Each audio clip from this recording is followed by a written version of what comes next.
Hello, everybody. Thank you all so much for being here. I'm going to apologize for the Times New Roman in the chat. I just reformatted my computer. We had all those problems last week, and I decided that the way to resolve it was for me to reformat everything and start fresh. And it seems like it's done it for the most part, but I didn't install Highway Gothic, which is the font that I've been using over there, and I can't do anything about it right now. So enjoy the Times New Roman. You think it looks good? I've worked on a lot of things since then. So the camera is in a better spot now. I had to put in a new motherboard in my streaming PC because the problem I was having last week was basically that I didn't have enough USB-C 3.2 ports, and as a result, I got to choose between audio, video, or camera. One of the three wasn't gonna work. So yeah, kind of a mess. Maybe switch to Comic Sans. It's not that easy because it's all through Stream Elements, and I have such a mess in there. It's very difficult for me to change. So I will. Yes, this is the office. We are at the Friday is. Nobody's in this building. My wife's at home, so I think Friday during the day, always here, every single time. What's wrong with Times New Roman? I mean, serif fonts are terrible. So yeah, that's the main problem. I can't stand them. So I'm not gonna. I can't do it, chat. I can't even look at it. I can't look at it. I'm gonna look. I have chat in a window where it's a non-serif font, and I feel so much better about that. So serif font with a transparent background. Yeah, I feel very bad. I do. I could make it worse, but we won't do that. So today, just to give you guys a heads up of what we're doing, we're going to be playing a little bit of City Skylines 2. We're going to be building New Dresden, and we're going to take a Geoguesser break in the middle. Vainglorious, you can only stay for the first hour. Kitty has a follow-up vet. Just so you know, Banjo's good. I went to the vet. I got in shortly after we talked, and gave him a pill and basically doggy Gatorade, and he is now holding up. He's doing all right, so much better. Hopefully your cat's doing okay as well.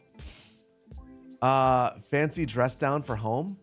Oh no, I like to make the office feel not fancy by wearing whatever I want. So yeah, the camera looks good today.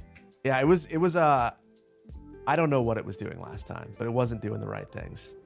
So anyway, like I said, we're going to be playing some City Skylines 2 midway through. I think we're going to wrap it up around 3 my time, so it'll be a shorter stream than normal, like 3 hours.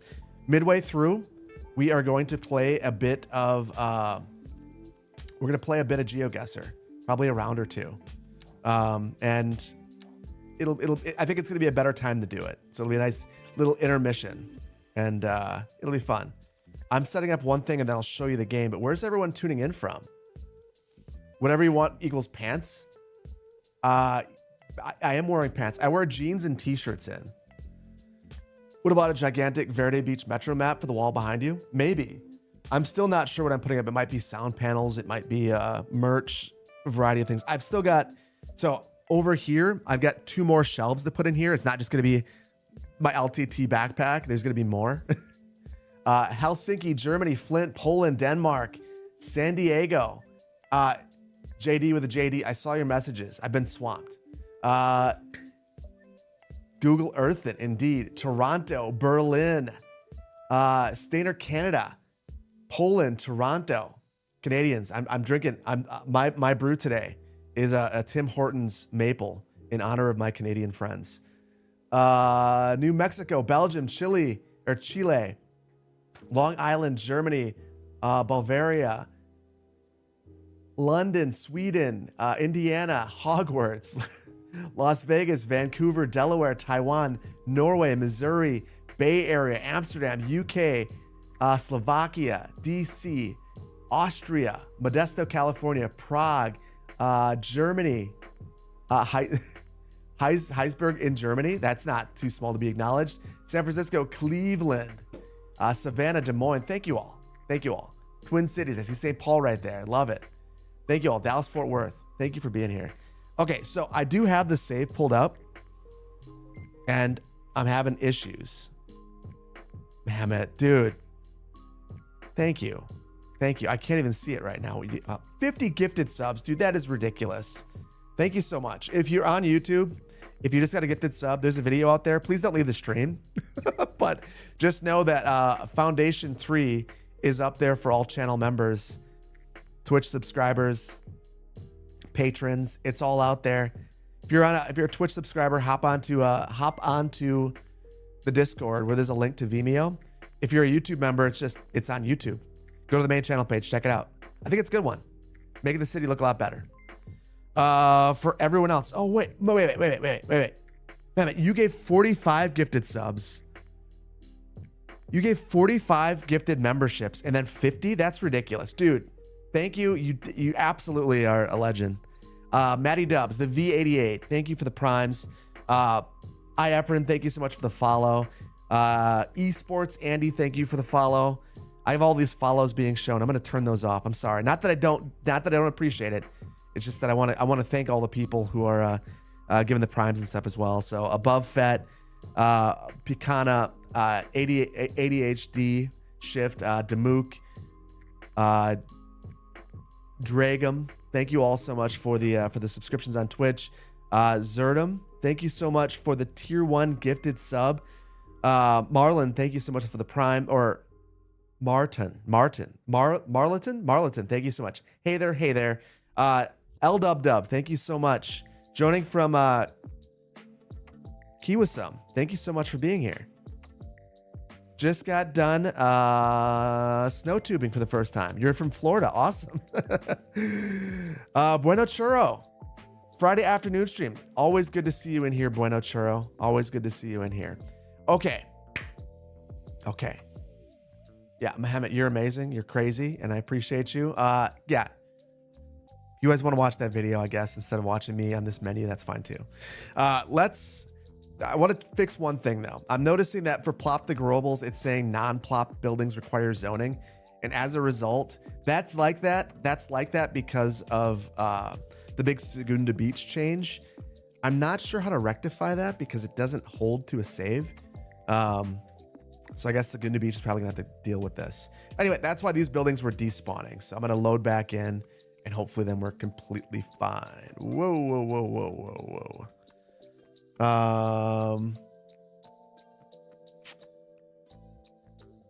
Not going to acknowledge the thing. What happened to the chat font? I decided that I want your eyes to bleed. So Times New Roman it is. I'm gonna get myself in trouble. Yeah, I'm gonna get myself in trouble. You can tell what I was doing before this. My bad. I'm gonna get myself in trouble. Anyway. Hopefully, I'm not gonna get myself in trouble. Here we are, back in New Dresden. And Poplar Ponderosa, you know what it's all about.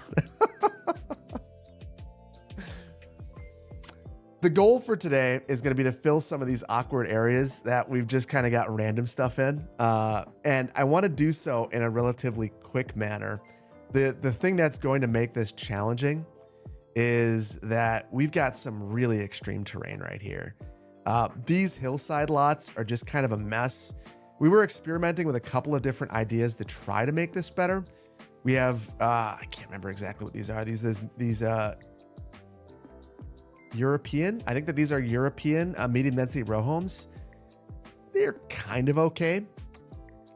We also try to just put together one of these blocks and have pedestrian access behind it. Kind of hokey. Not sure how much I love that.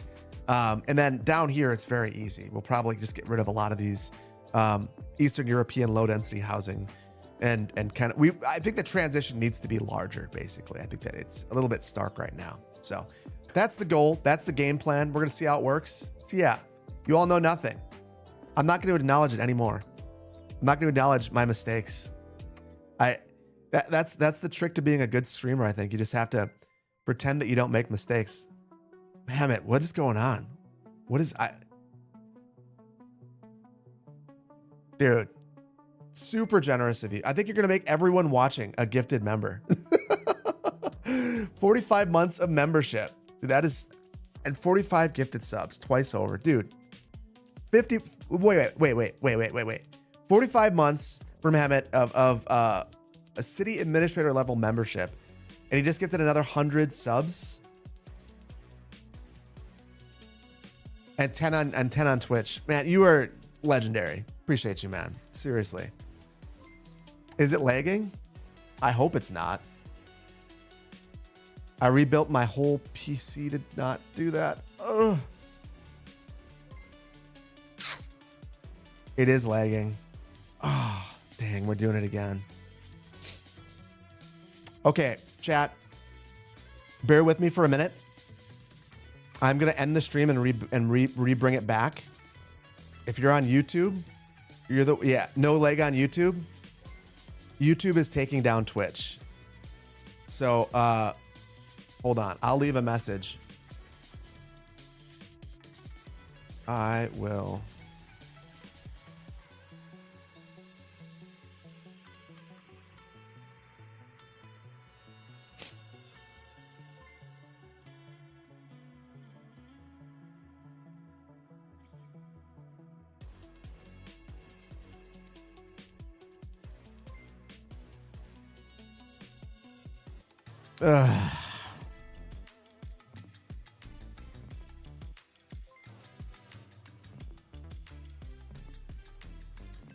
Let's see if it works. Frozen on ad. Yeah, refresh.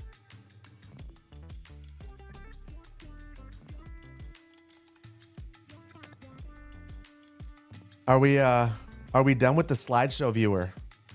Are we good? Are we good? My guess is the quality on YouTube has greatly been degraded. However, I think it might be what we have to do. It stinks. I did not switch. I've been using multiple RTMP, and I think I've got to switch over to something else. Stream Elements has a new one. Atom, one of the two. It's not working. Am I still building up my backdrop? Yeah, it's still under construction. Okay, well, you guys keep me in the loop. If it starts screwing up, the big thing is, for my old setup, I had a much nicer graphics card. And you can't buy a graphics card right now because apparently they're luxury items. So as a result, I don't have as nice of a graphics card. 720p, that super stinks. I don't know that I can fix it right now. Basically, I had to turn off enhanced broadcast. Super frustrating. Super frustrating. Yeah, the AMD cards don't have encoders. That's the problem with them. So otherwise, I would go with those. Move from YouTube to here seems okay for you. Okay, good. I'm sorry, everyone on YouTube. If the quality just got cut in like a quarter for you, I'm very, very sorry. Okay, 1080p 60 is what I would expect. Yeah, 1080p 60 is what I would expect. So that's good. That's better anyway. That's acceptable.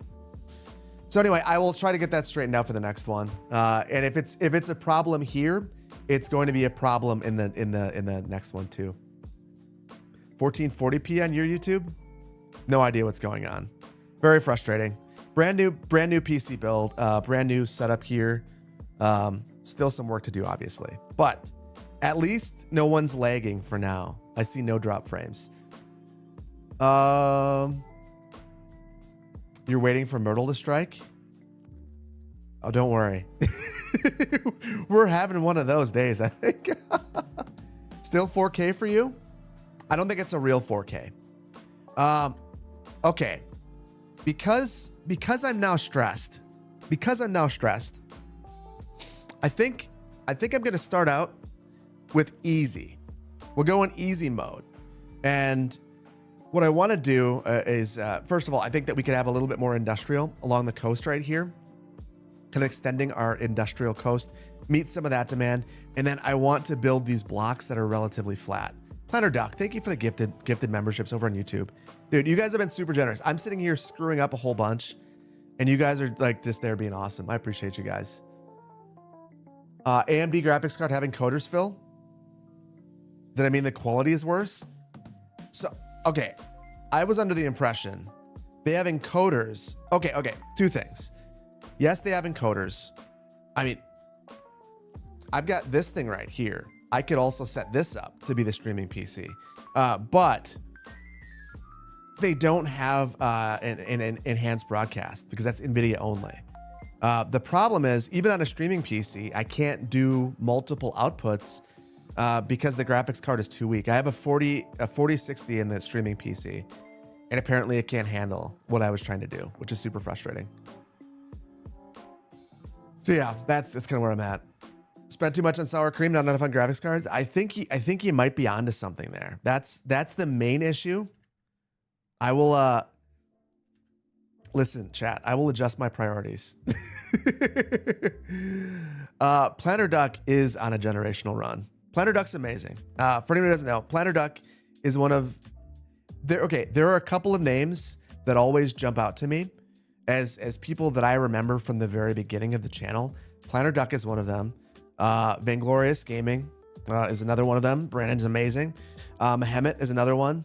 Batch Be Trippin', another one. And there are a few others that have just always been there, always supporting, and it means the world to me. Like I don't, Planter Pete's another one. I just, well, QZ, you might not have been, you've been the huge supporter now. Like, so that's not to disparage anyone who has not shown that level of support, but like for those particular folks, I don't think they realize, especially early on, you guys might not realize this. I have tech problems every now and then, and having people encourage and support you is really, really helpful.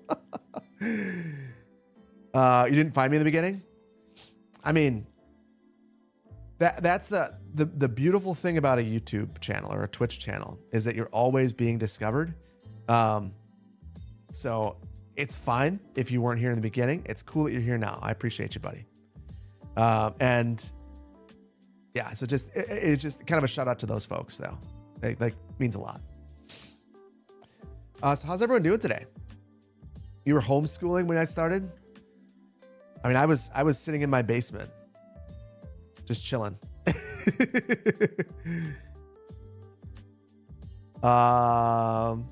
Enhanced stream is supported on AMD. Oh. Are you serious? Okay. You know what? I'm going to look into it then. I despise NVIDIA. I think that NVIDIA is very anti-consumer at this point. I don't like what they've like between all of the stuff happening with the 50 series and the GPUs still combusting, and then having a paper launch where they just, first of all, okay, I don't want this to be Phil rants every week, but I think it's absolutely despicable that they decided to cut the 40 series stocks and not produce any consumer GPUs. It's so messed up to me that you end up with a product that really is just like a computer component, and you just can't buy it sometimes. Like you could, and then they keep jacking the price up. It's artificial scarcity. It's just garbage. It's just absolutely terrible. And I hope that AMD or Intel can figure it out, so that there's competition, the prices go down, and we don't end up with these stupid situations where I can't go to Best Buy and buy a graphics card. It's stupid. It's just stupid. Need a weekly segment, City Planner rants. Pick a topic, rant for 10 minutes. I mean, my rants, that one's not political, so I can get away with that one, I think.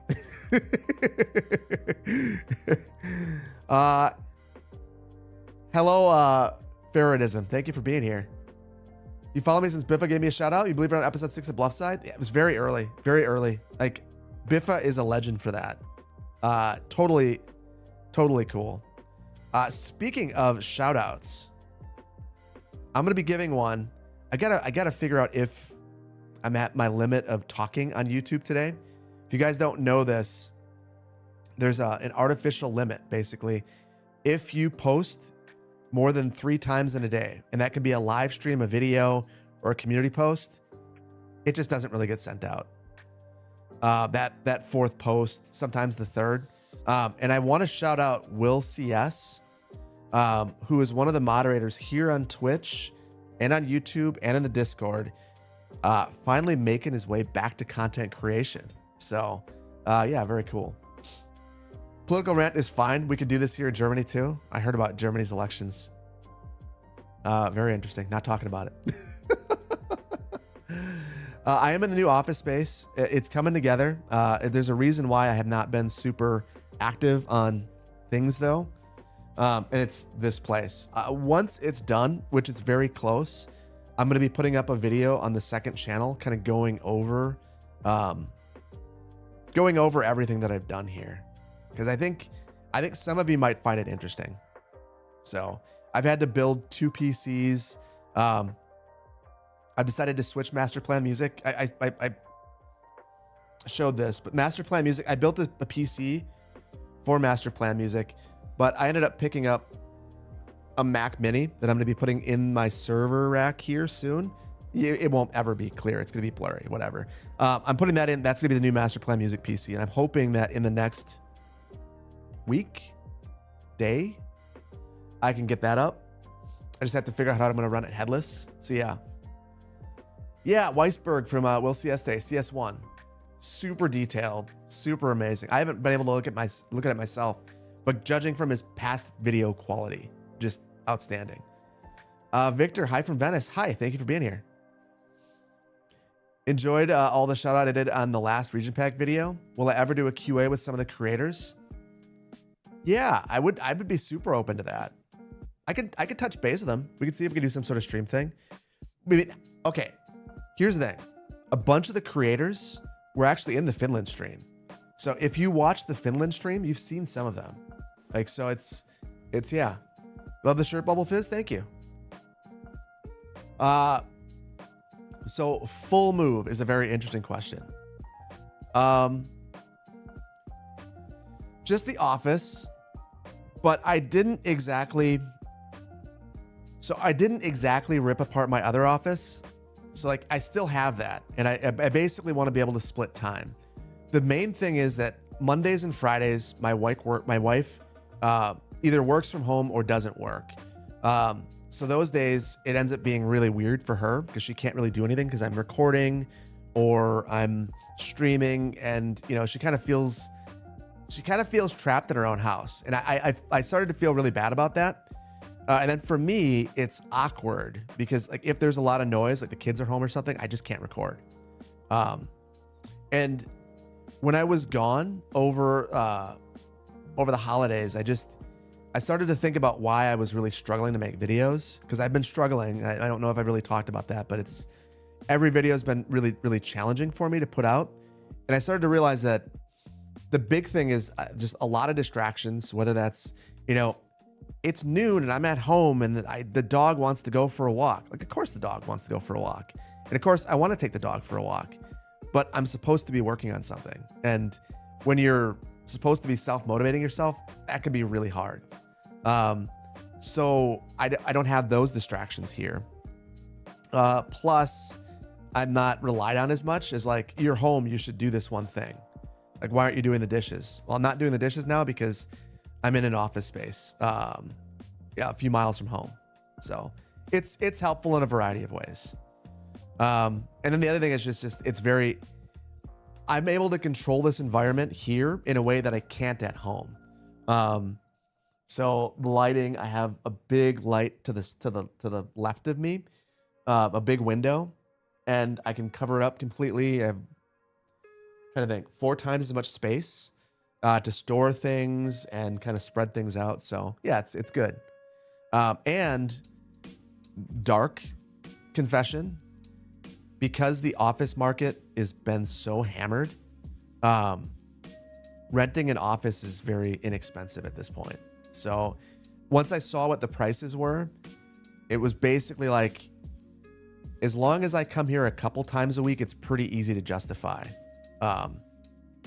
You know, I mean, in office space at this point, you can get one for a couple $100 a month, which is a lot, but an apartment is like 5 or 8 times more. Like it honestly kind of blew my mind. when I saw the price of them.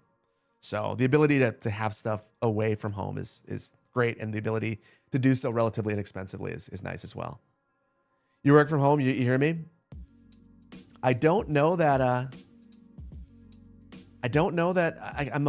an at-home worker anymore. I don't think I can do it.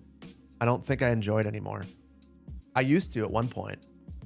I used to really think that it was for me, and I just don't anymore. And it's expanded my world a bit. Being able to like leave the house and do things has been very nice. Too bad you can't convert the office space to housing. Yeah, so it's funny that you mentioned that. When I was working for Madison, that was one of the things that we were talking about, because it's very predictable. We have a lot of government facilities here, and when the state is straight up downsizing, all you can do is think like, what are we going to do with all this extra office space? But it's not that simple. Think about what an apartment needs relative to an office space. And this is something I also learned in this whole process is I had to look and see, I basically had to figure out what my needs were and how much I was willing to pay for certain things. And many office spaces don't have plumbing, and every apartment requires it unless it's going to be like some sort of a hostel or something. So that alone makes it really difficult to convert an office into an apartment. You're basically rebuilding everything. And then there are other requirements. So not only does this office not have a bathroom, but it also doesn't have a kitchen, and it doesn't have a closet. And to be a dwelling unit, you have to have a closet. So you start to see how all of these things are adding up. So yeah, it's definitely, I wish it could happen. It's also incredibly challenging to make it happen. It's not just a quick conversion. Yep. Yeah. HB is exactly right. The problem is the plumbing. The one thing in his favor though, so like above me is a drop ceiling, and the drop ceiling is basically empty. So in theory, yeah, like it's not as hard as like, if you wanted to add plumbing to your house, you have to like tear up the basement. Like it's not like that, but it's not easy. You definitely prefer having an office over working from home, Norman. Honestly, you'd like to have flexibility. If you were sick, waiting on a contract or car issues, yeah, I feel very privileged for that. Like I'm having an issue with electrical at my house right now, and being able to be home when I need to be is, I don't take that for granted at all, because a lot of people don't have that flexibility. So yeah, and that's a part of it, is I can be home when I need to be, and I cannot. So like Tuesdays, for instance, my wife, I mentioned that she works for the federal government. She has a meeting on Tuesdays that she must be there for, and that means that I'm home when the kids get there. I just take off early on Tuesdays. So very, very nice to have the flexibility. Very nice.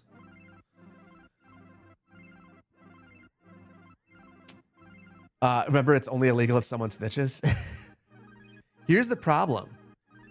I know all the planners and code enforcers. So let's say I decided to be the guy that buys an office building and converts it into housing. Now I am the guy breaking the rules. And you think that they're going to go lenient on me? They're going to go, Phil, you enforced these rules for years in your various roles, and now you're breaking them. We're going to get you. We're going to get you. So we're going to make you a demonstration of why you don't break the rules.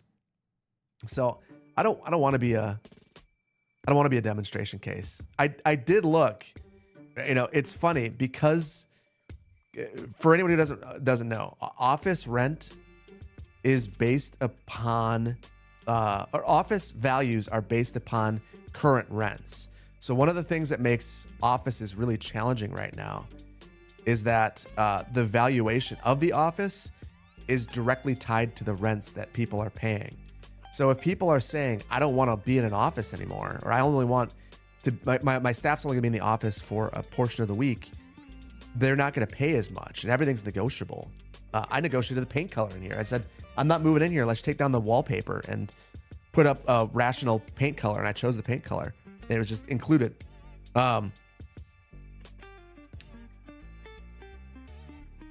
Losing my train of thought. Basically, people are negotiating lower rents. And the lower rents mean that the values of the properties are less. And there was one property that, like, the person that when I looked at the property, the guy was like, hey, would you just like to buy this place? I was like, what? And then he went through all the issues with office property, being like an office property owner, which is not the most compelling way to sell your property. But he basically said, he's like, yeah, we have all these people that are living in our properties now. And like, we don't know that it's happening, but like, we'll just like swing by at 11 at night. And like, there's no rule saying that you can't be in your office at 11 at night. But also, like, you're not supposed to live there. And if we see someone with an inflatable mattress, like, we know what they're doing. So yeah, this kind of sucks. Want to buy it? So one of the office spaces, let me tell you, it was in an excellent location, very walkable, 1970s building. Like, the walls are made of concrete. Couldn't hear a thing. Bigger space than this one. Weird glass wall, separating two different offices. But they basically said, they're like, we're not going to put any money into this space because every month we lose money on this place existing. So if you want to have different paint, and the walls were all pink. It was all pink. The floors were stained and like gross looking. And they were like, you can buy yourself carpet tiles and put them in and you can paint the walls. And it's like, dang, good location. Right across from a Chipotle. Perfect. Can't do it. Can't do it.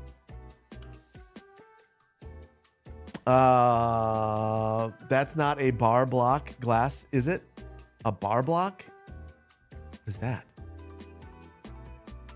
Oh, I see what you're saying. No. You live in a basement? Nothing wrong with basements. Do you have to drive to the office? I don't have to, no. The office is close to bus rapid transit. It's got a bike trail right next to it. And it's close enough that I can drive to it if I want to. I couldn't walk to it. No, couldn't walk to it. But yeah, I can take a variety of modes to get here. Yeah, Chipotle, I'm sold too. I was sold right across the street. Although it's not going to really help me on my diet. I've been trying to be better about what I'm eating. And for what it's worth, I've been using an app called Lose It. In the past, I used this app to lose a whole bunch of weight, just counting my calories. Not for everybody, but it's for me because I don't know what I'm eating, and sometimes I just eat way too much. Funny thing is, I'm buying Qdoba now. I have Qdoba supremacy. I do like the queso and the guac for free. Anyway, I've been using this app to count my calories. I've already lost 20 pounds with it. And it's all because I constantly overeat. I think I overestimate what I actually need to be full. And I'm really excited about eating more than I should.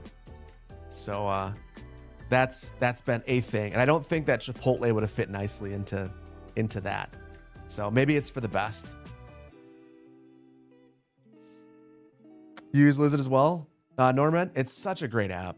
Like, it's really helped me out. I don't know that any app has ever changed my life like this one has, which might sound crazy to say, but like, it's at one point I dropped 50 pounds using it. That was like right before the pandemic. And then once the pandemic hit, it felt like my weight didn't matter as much as existing. So yeah. Thanks, Poplar. What's my favorite cardio exercise? I broke my ankle. And maybe Poplar, anyone who lives in Poplar doesn't exist in a snowy place exactly. Anyone who lives in a snowy place, a very snowy place, knows the horrors of shoveling off a roof. So if you get too much snow, your roof can start to have issues. if you don't shovel it off. And in college, we had a flat porch that had a door out of our bathroom. And I went to shovel the roof, and I shoveled all the snow onto the ground, and I was 21, and I wasn't very smart. And my roommates and I all got together and be like, you know what we should do? We should jump off the roof into the snow pile. That would be so much fun.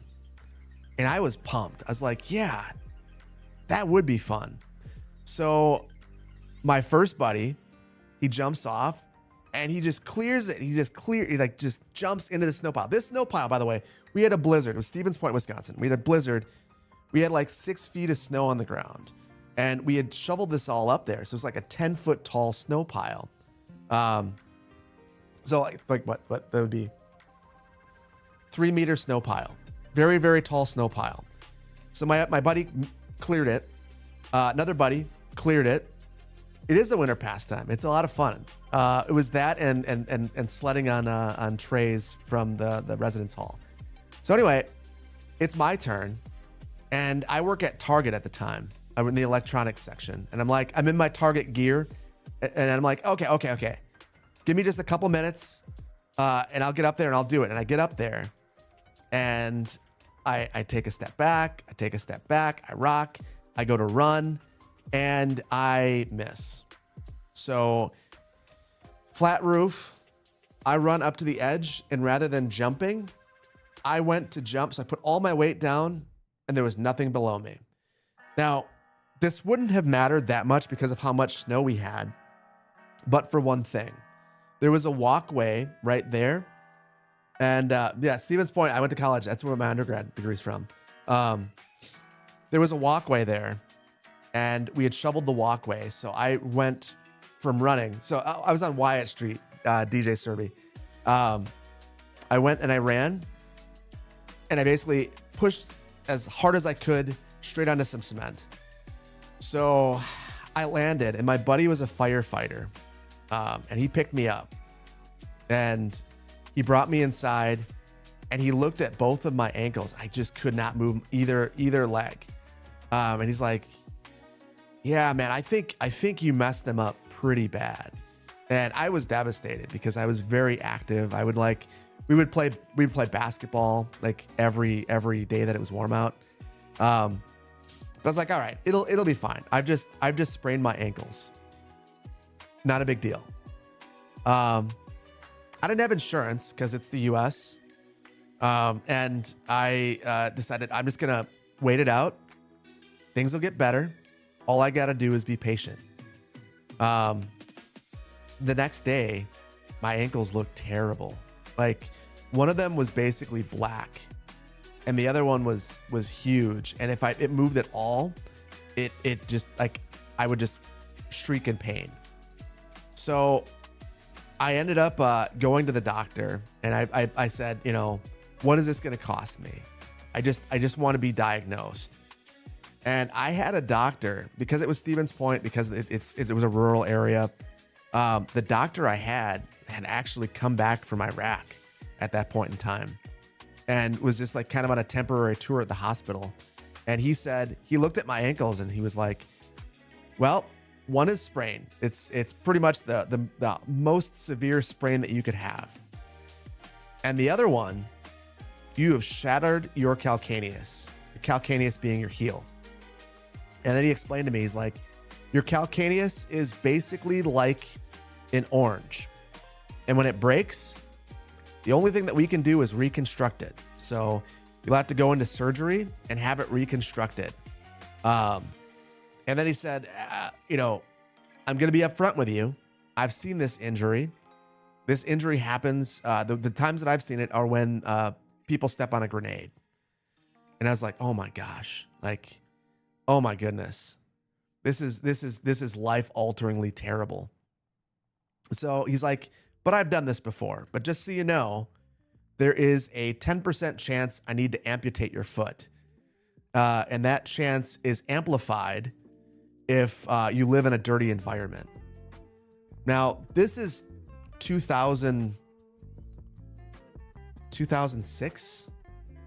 And Stevens Point was one of the last vestiges of everyone smokes and everyone's disgusting. So I lived in a house where 50% of the people smoked cigarettes and the place was gross. And I went back and I thought about this for a while. I was like, oh my goodness. I live in such a terrible environment. My foot will be amputated if I go through with this surgery.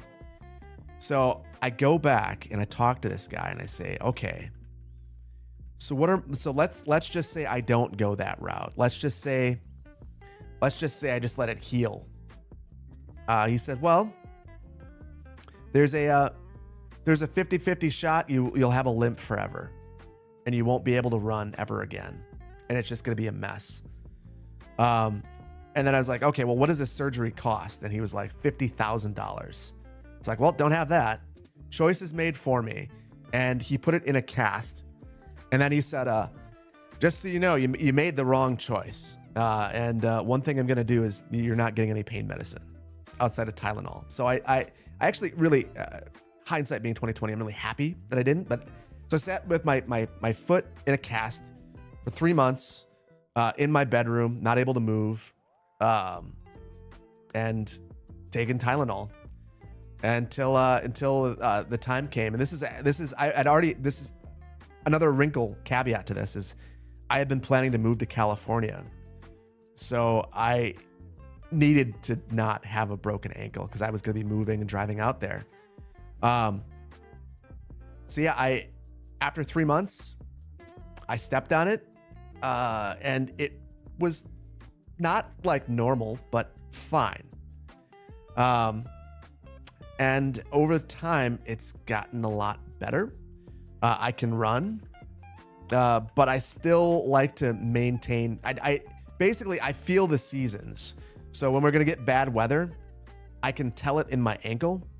I can tell that we're about to have a snowstorm, for instance. And as a result, I try to be mindful of what I'm gonna do. So getting back to the whole reason I told this story is that for cardio, I generally will either walk or I will ride a bike because it's much easier on my ankle than running. So I used to, like my wife and I, when we got together, I'd try to run with her. I don't even attempt anymore. It's not worth the pain that I know that I will have in my ankle. So yeah, long story, crazy story. Sorry. Yeah, I went from Stevens Point to SoCal. That's what I did. I gained a sixth sense. It's not a good one. If you're gonna get a superpower, it should be a better one. Built-in barometer, indeed. I can be a weatherman, and not only could I be a weatherman, it's one of my. I would call weather one of my hobbies, and I have a geography degree. I took meteorology classes. I should have taken more. I would have very much enjoyed that. As like if I weren't a planner, I could have been a weatherman for sure. Your spine does the same thing, Lilibug. Oh, I feel like that's got to be way worse. Like I feel happy that mine is just where it is, very localized, just that one ankle.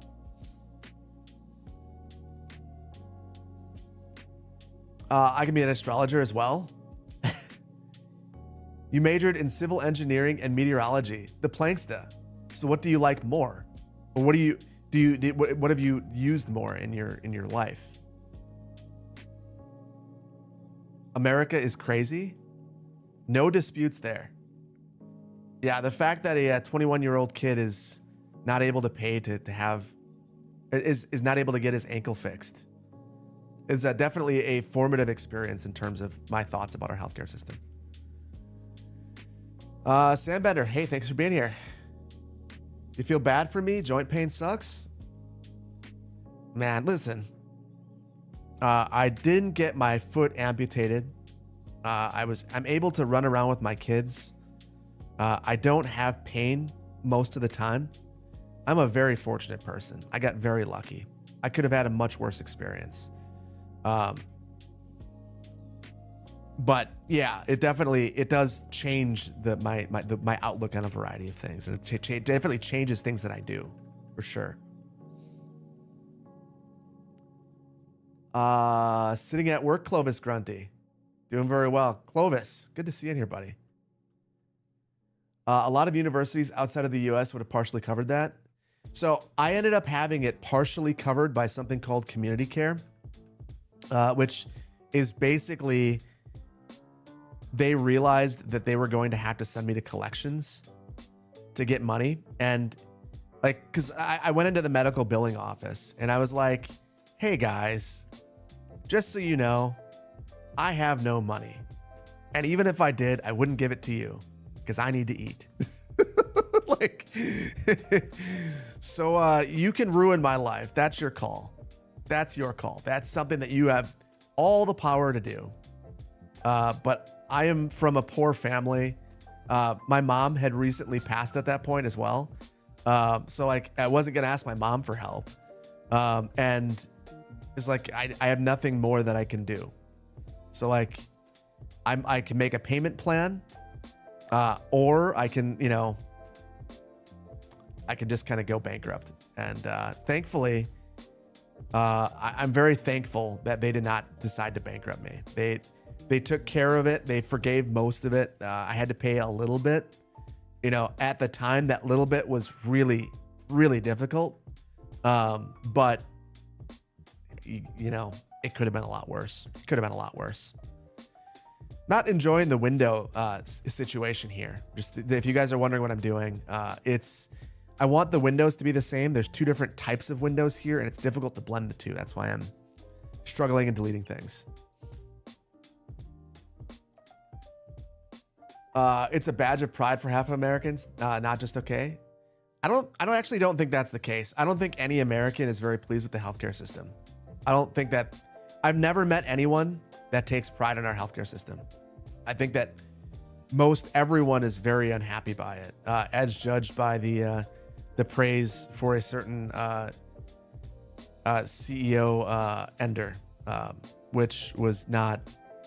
I don't know that there's any other industry where the general public would sympathize with a murderer, but the general public is not a huge fan of for-profit healthcare. I don't think that's a thing. I think that there are disagreements in the public about the role of government in healthcare, and I think that honestly, those are very healthy policy disagreements to have, and I wish that as a country we would get back to that kind of thing more, rather than like social policy disagreements and discussions and demonizations. That is a much more difficult thing to rationalize. You can't really do it. But disagreements over how much the government should fund, that's rational. That's a rational discussion to have. Oh well, I'm not going there.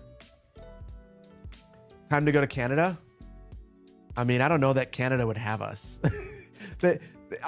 Bluntly, I think it's kind of offensive to Canadians. I feel like every time that the political winds in the U.S. change, there's a subset of Americans who will all say like, "I'm just gonna go to Canada." Well, you're assuming that Canada wants you. And I don't know that they do. Canada seems lovely, and it's not very far from me, but still, I don't know that they want me there. You don't think that they want us? Yeah, no. I don't think that the rhetoric that's occurring right now is making things any better, regardless of how you feel about it. Yeah, America is not being very friendly to Canadians right now. I think it's absolutely terrible. I mean, that's why I will continue to do what I can to support Canadians as an American, including paying way too much for Tim Hortons coffee and maple syrup instead of Wisconsin syrup. So that's about the extent that I can do. I mean, I feel powerless to do much else. We're just going to have an interesting experiment occur, and we'll see what happens. Yeah. Canada makes the U.S. the newest province. I'm not going to get into politics. I'm not going to do it. I'm not gonna do it, but there are some very funny things about that whole concept of making, which is it's legitimately insane. Like even the discussion of that is just incredibly offensive. Like it's kind of mind blowing to me. Mind blowing that those discussions are happening at any level. Very upsetting, and I'm sorry, Canadians. Many of us get it. how deeply offensive those discussions are.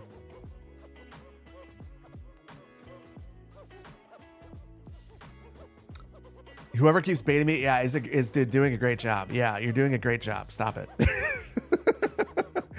And it's distracting me. I can't even build a single block now because I'm just like disturbed. New topic. And I look at school. I look like your school lunch worker. Is that a good thing or a bad thing? Hopefully it's a good thing.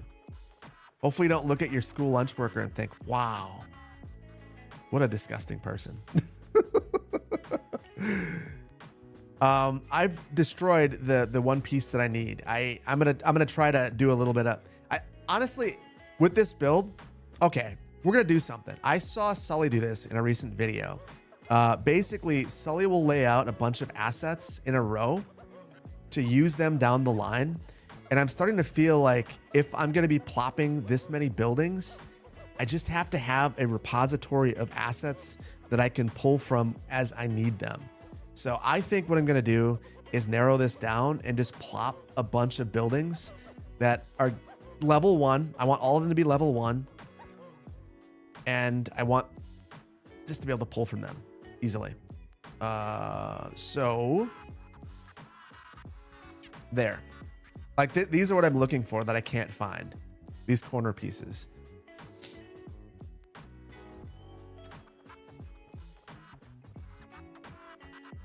You found out why your game keeps crashing. It was the mod Lumina.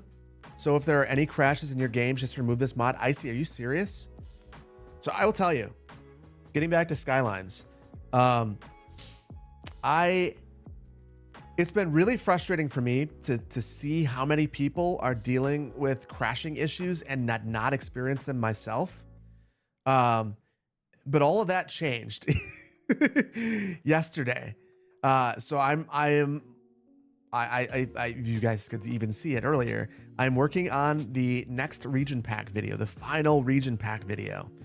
And, oh my gosh, I don't know why I'm crashing, but it is relentless and it is so demoralizing. I've been, I had to delete some of my recordings, and hide them from my editor because I didn't want to expose him to all of the nasty things I was saying because none of them were very friendly. Very frustrating. Like, and now I get it. Like if I'll put it this way, if I weren't trying to make the region pack video, that level of crashing would definitely discourage me from wanting to keep playing. What I did realize though, and I see, here's where maybe things are different for me. I have Lumina in this build and it's not crashing. I ended up realizing that I corrupted my save and I have no idea why it corrupted, but my save totally corrupted. And I ended up needing to actually go and find an autosave that wasn't corrupt. And once I found it, I've had no more issues. So yeah. No, Sneaky Pork, I do not have, I have not used Intel in a long time. I'm all AMD all day. And now apparently maybe AMD GPU as well. I will throw this 4060 in the trash. Not actually. I'll go return it to Best Buy.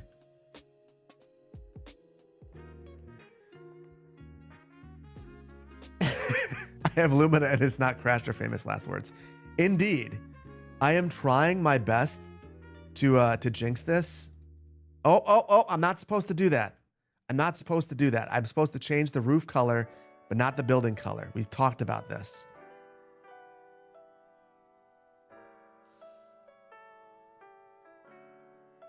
Magnolia County, Jamila Jones building, now in New Dresden. Yes, we are not going to do that. We are not going to do that. What I will do is take that roof color.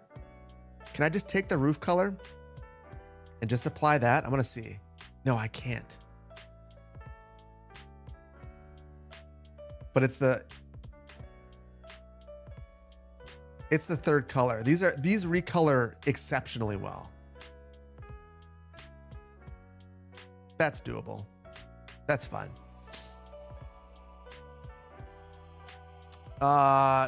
You have lumen in your inner and your innie and you're crashing all the time. What?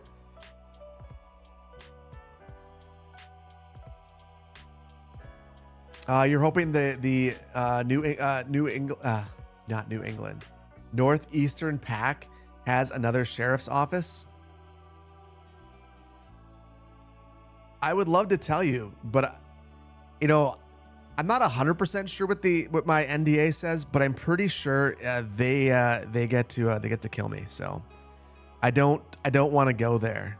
I don't want them to kill me. I think I've given them permission to do terrible things to me. So I've got to not share anything. I've got to not share anything. New recolor update out? Is it? Is there a new update to chat? If there's a recolor update, I will quit and go back in. I sold my soul. I definitely did not sell my soul. Although I saw some comments because I had the sponsored video. And I tried to explain if they want to sponsor a normal Segunda Beach video and the only requirement is that I have to produce it quicker, I don't know why I wouldn't do that. That sounds like a fine thing. As long as all I had to do is make the video and release it at the release time. That's a simple win for me. I would never let them sponsor anything else, basically. I've turned them down before. So that one seemed like an easy one, though.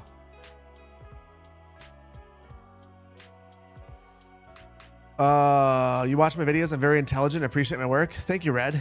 I don't know that that's all right. I'm just a dude who likes playing video games. And I'm privileged enough to be able to do so all the time, which is cool. Politics is a safer discussion than NDA expansion packs.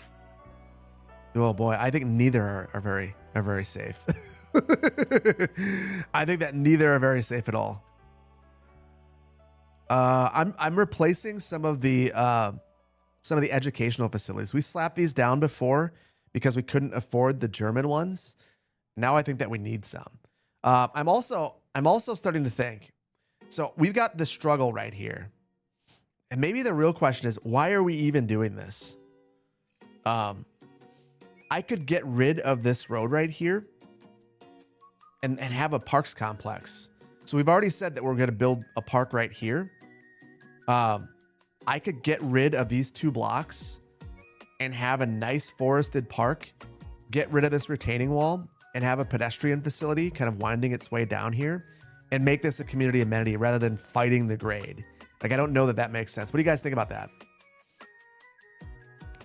New recolor update is on the way, but there is a test build that I can download. Oh, I don't do that. I don't do that.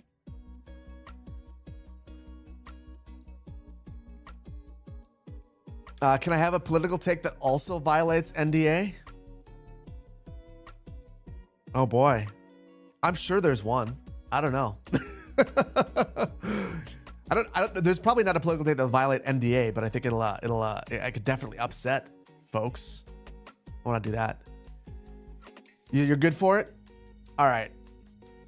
Eminent domain. Peace out, guys. I think that this is going to be a nice update here. The one thing I'm going to be interested in is how we make the transition from our pedestrian area down here. I'm not 100% sure how I want to handle that. We'll see. And just so everyone knows and is aware, we are about 20 minutes away from our Geoguesser break. So yeah. How about the politics of Segunda Bay, Segunda Beach? I mean, the funny thing is, people have I've seen comments saying that I have a worldview that is being represented in my series, and I've been trying my best to not do that, and instead the only thing I try to show as part of those stories is I generally tie in things that I've experienced. So I try to, like, some things, I mean, I clearly haven't worked with an oil company in Wisconsin, but there are developers that have acted like the oil company. But I still upset people. Yeah, Geoguesser, yes. Will I add any sidewalks to the city? Probably not. The main reason is we've added big pedestrian areas, and that's kind of the way I want to handle it. To me, we're going to add sidewalks where we have our tram network. So that's why we added this here, is we knew that there was going to be some sort of a tram interface right here, and because of that, I've added the sidewalks. The problem with the sidewalks is they make the streets really wide, and I feel like you start to lose some of the intimate nature that you'd expect to have in a city like this. And the other thing is, we have these big wide spaces right here. It becomes a philosophical question about streets in general. And when I was doing transportation planning for the city of Madison, for instance, I was on the unpopular side, believing that we should narrow our streets. I firmly believe that the reason why there are many of the traffic problems that we have, of the traffic safety issues that we have, is for the longest time, we've just widened streets to an unreasonable amount. And then we try to fix it. And we say, okay, here's our solution. We're going to slap some bike lanes on here. And once we have our bike lanes, then the travel lane is narrowed. And as a result, we'll put up a sign that says 20 miles per hour, which would be like, I don't know, like 15 kilometers. Very, very, very, very slow. And then we expect people to listen to that. And they don't. Like, some do.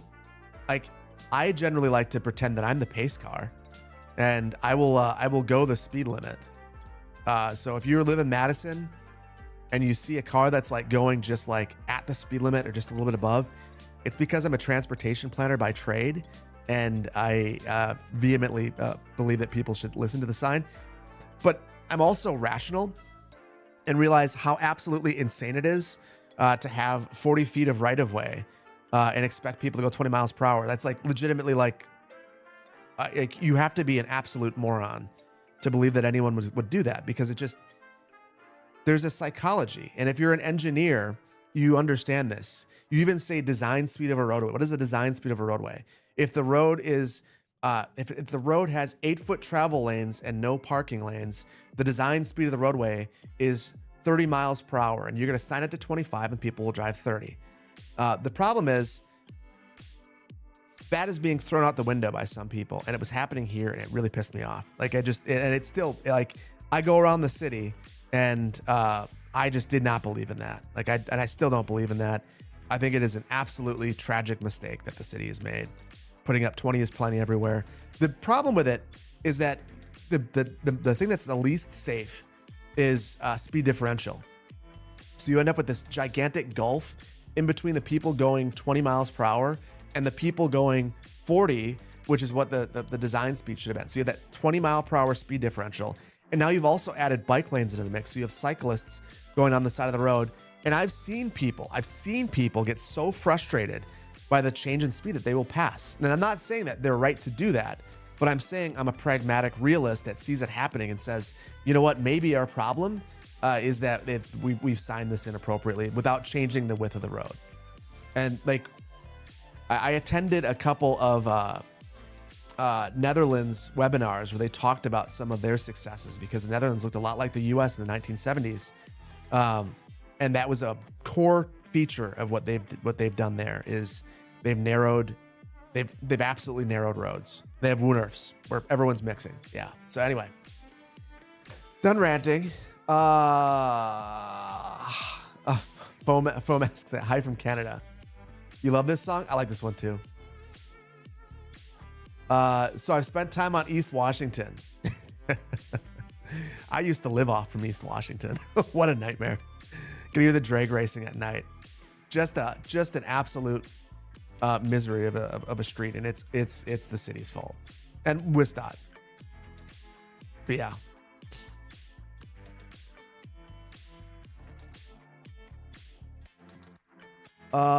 Need to go back and remaster German and French packs, not have blank walls. Oh man, I agree. So much. We're a little sad that the US pack doesn't have trailer parks. Why do you need trailer parks?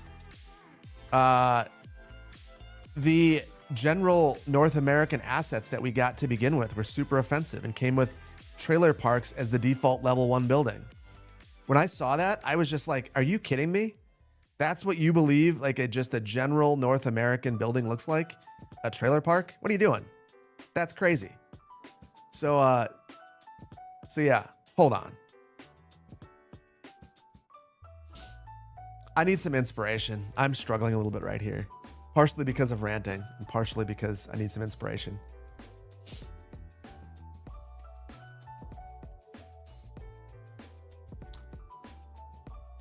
I should honestly add the Southwest pack to this place. Have a lot of McDonald's and fast food everywhere, even on the outskirts. Eventually I will. The only reason I didn't add it is because I was working on something just before the stream and also crashing a whole bunch. And now it's rock solid, apparently. Amazing. Okay. So obviously Dresden's a lot flatter, but I want to take a little bit of inspiration. You can see that there's like, it looks like kind of a rounded park with sweeping paths, no straight lines. It looks like they basically formalized desire paths.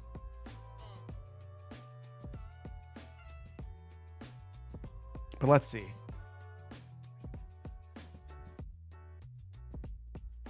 That's the park. You can't see it from the road. Wow. That is amazing.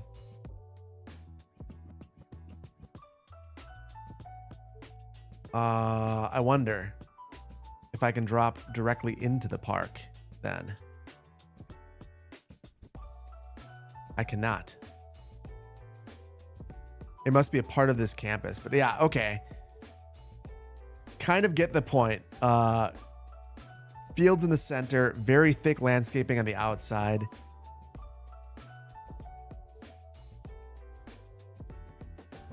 And it appears that it's very organic. So I don't want to be in this apartment building, sliding around, doing crazy things. I don't know what's going on there. Okay, that gives me some context. Are there bikes yet? There are two super obvious no's yet, and that's bikes are one, and the other one is console. Both are very sad, but both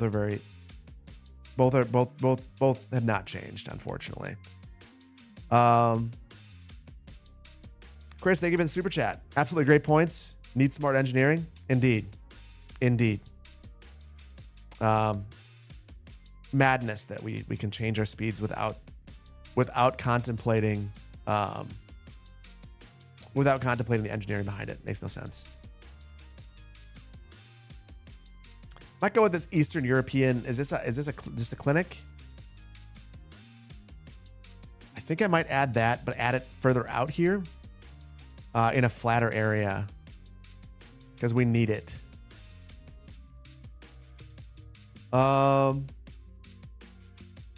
feel like the European assets are built for grid cities? Oh, for sure. You can make an absolutely excellent gridded European city. The other problem is they don't really work great. I mean, assets in general don't work great on hills, which is really frustrating. Really, really frustrating. Sidewalk pole. What do you want about a sidewalk? You want sidewalks in the build? I will add sidewalk. Okay, hold on.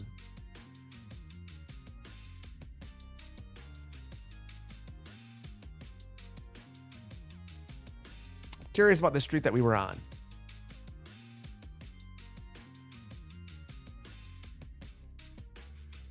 Okay, the real poll, in my opinion, is, so these are all attached sidewalks. This is essentially what we're trying to accomplish with what we've done.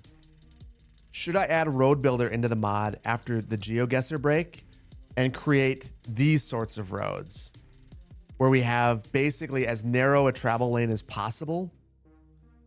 I mean, this one looks like it's a one-way with parking on one side. And then attach sidewalks on both sides. We could do that in Road Builder and then try to make as narrow a sidewalk as possible. We are going to be adding more Eastern European assets to it for sure. Yeah. I actually want to kind of do what they're doing here. So we have that dense city center. And then as you work your way out, you can tell that this is a gigantic block. This block right here is like the same size as half of downtown. And it's all like the same asset with a bunch of trees. Maybe that's what we should attempt to do. And then as we get further out, we could have more Eastern European. Like these to me look kind of like they start to break down into some of the Eastern European stuff.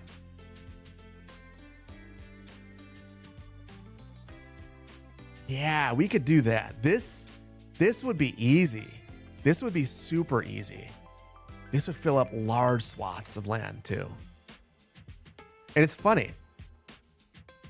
I've complained about the way that the assets come together, but look at this.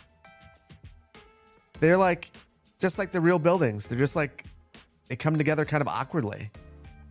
And it's fine. It works. Interesting. Very interesting.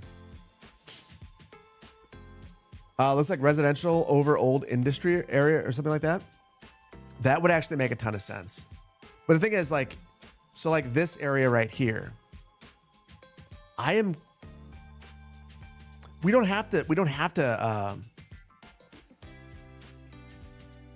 don't necessarily have to completely turn this into a park. If we were to do what they did there, I want to make sure we get the red roofs. Let's just say we were to do this. 1, 2, 3. Gap 1, 2, 3, 4.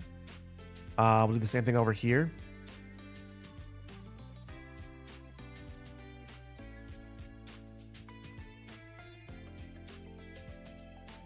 And then I'm gonna add a pedestrian road through here, and then back those off into the pedestrian road, and then just keep mirroring it until we have this kind of aesthetic here. I want to know what these buildings are, though. Like, do you guys have any idea what these could be? Oh, they're storage units. They're little garages. Okay. Yes, street view for the win. Garages. And we don't even need to use pedestrian roads through here. We need those new roads. So I will throw in small roads through here. Oh, that is not where I wanted to be.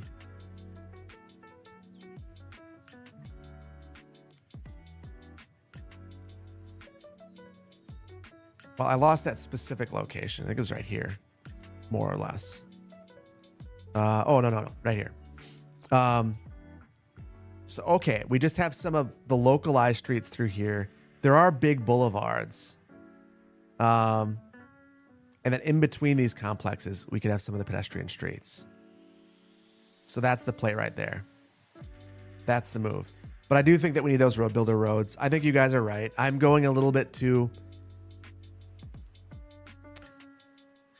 I think I'm going a little bit to what an American thinks Dresden would look like. In reality, it's probably more like...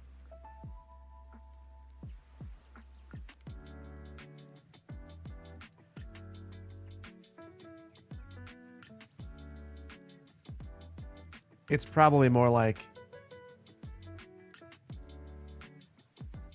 we have a big arterial coming right here, going alongside the city. And then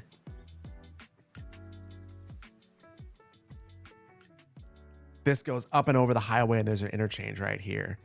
And then we have some localized blocks with smaller streets. But this road right here is potentially even a road with sidewalks. And then we would potentially face these towards that smaller street behind here. I think I've been screwing up. What do you guys think of that? Do you think that makes sense? So we basically have arterial right here. We use these as the collector, and then we use the smaller roads as the local streets to serve local areas. Does that make sense? Yep. That's a common road layout. All good? Okay. That's what I'll do then. That's what we'll do then. But I need to get road builder in here. I think if we're gonna do that, I agree we need the attached sidewalks. So we've got some replacements. I'm gonna build this area out, and then we'll replace it after Geoguesser. Can I look up terrible intersection? Not right now. I'm sorry, Martin. At some point maybe, but not right now. I want to get this done.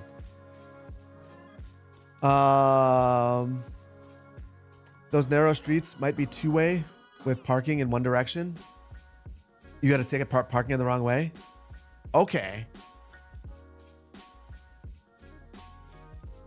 We'll have to see if we can make that. So we want attached sidewalks, one-way parking, two-way street, narrowest roads that we can place in there. So here's what I think that we are supposed to do here.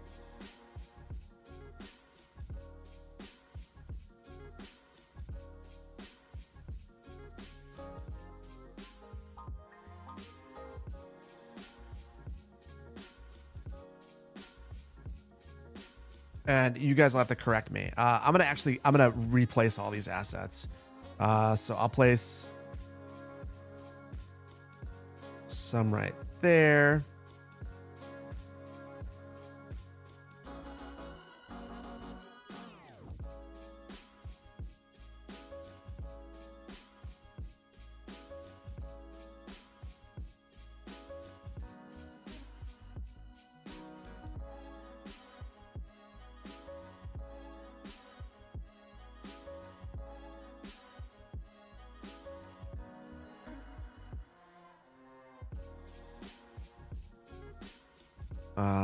And then inside of here,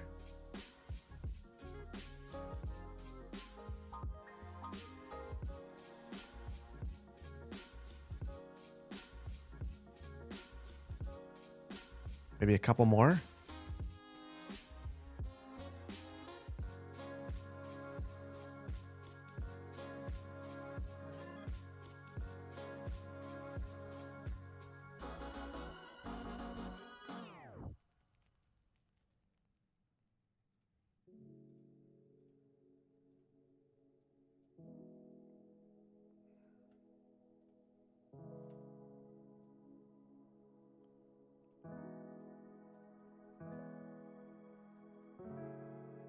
Okay. And then I got to find an asset for the garages. We'll find one of those. And I'm going to throw some paths through here as well to try to make it a little bit more pedestrian friendly.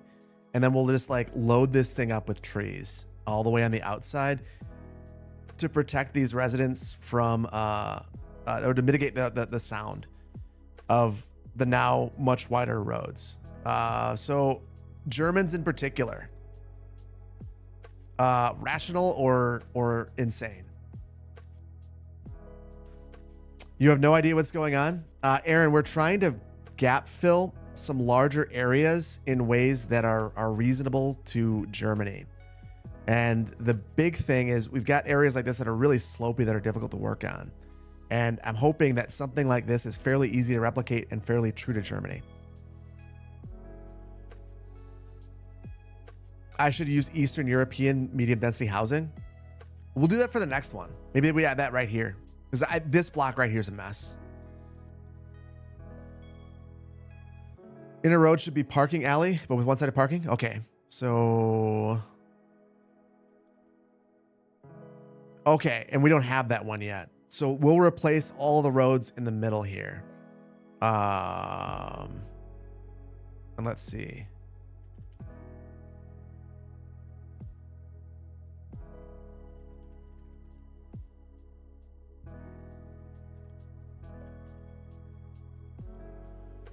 Oh, am I narrowing it down to, hold on.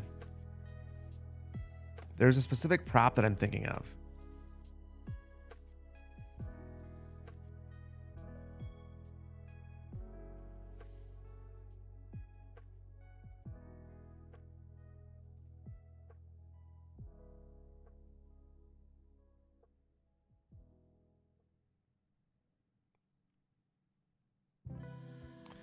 Like, this isn't perfect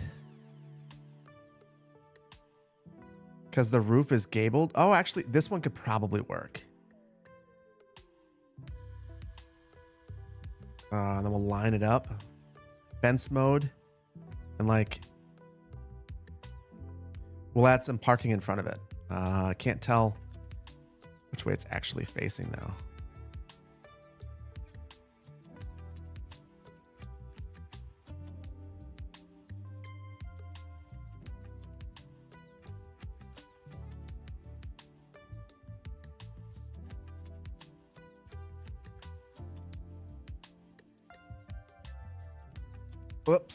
Oops. Hold on. Almost done. I will tell you, chat, I am determined to get this area buttoned up before Geoguesser. That is why I'm in the zone. I'm locked in. Not angled parking roads. Looks like a place you lived in Berlin. That is what I want to hear. Looks like a British housing estate. I'll take that too. Obviously a lot of cleanup to do, but sometimes you just gotta get the base in here. Hey Phil, just out of curiosity and a bit of patriotism, have I visited the Netherlands? If so, you're very curious about my thoughts. I have not. So I wanted to. I thought about it last year with TwitchCon. It was just the timing didn't work out right. And then I was not as smart as some of the other people who went to Finland. Like, I know that Canadian Moose definitely went to the Netherlands for a long time.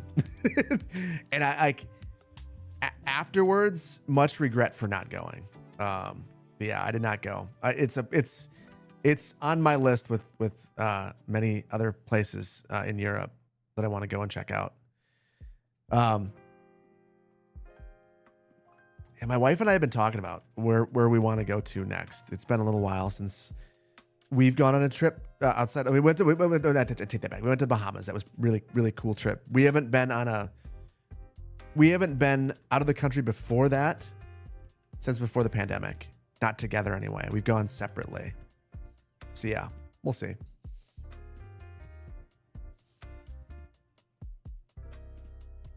You make the block less dense. Think I got it a little too much? What do you guys think? I kind of wish they weren't so tall.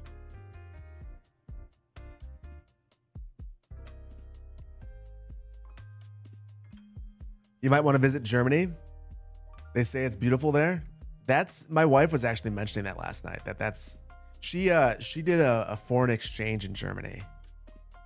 And I think had a great time. But she was also like 16, so.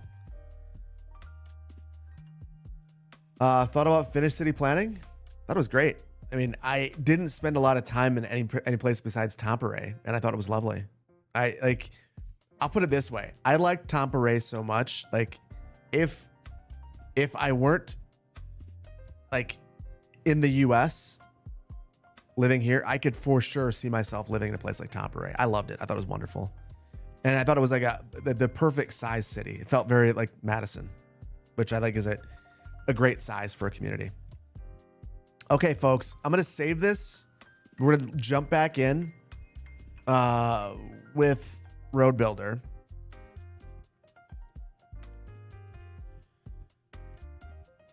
And then my goal was all of this area. And I think that I need to set my sights a little bit narrower. We'll have to see. Okay, hold on. One more thing.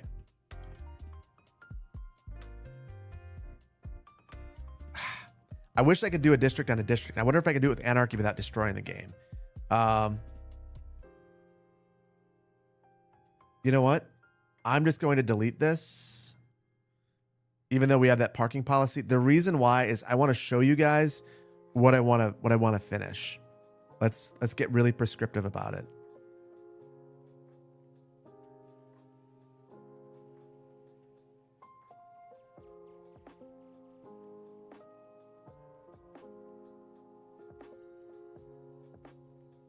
We have to landscape these areas at a minimum.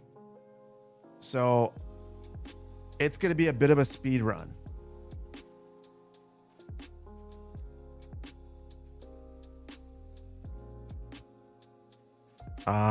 But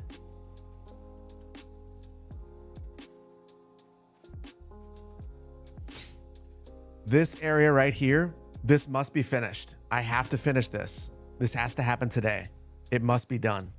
And I will adjust it to make myself feel better, actually. There.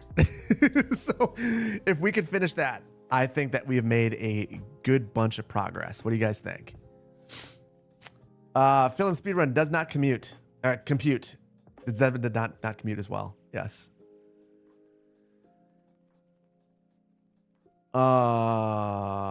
These look like weird gerrymandered U.S. election districts. Not taking the bait. I'm not taking the bait. I'm not taking the bait. Yes, now Geoguesser. So you guys can look at my face for a second while I get this set up. Yeah. Oh, I'll do one other cool party trick that this office has.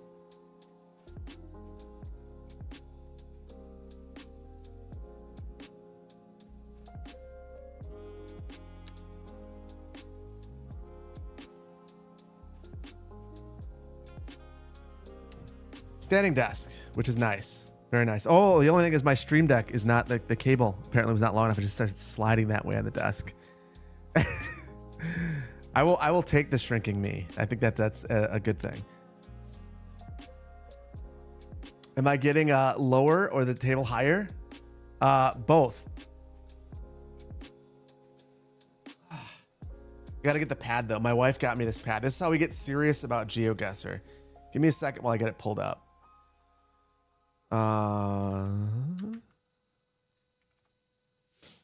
Adjustable desk, indeed.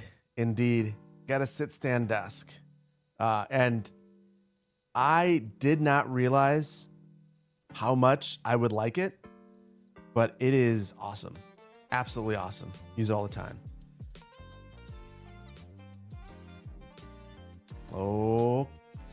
Okay, folks.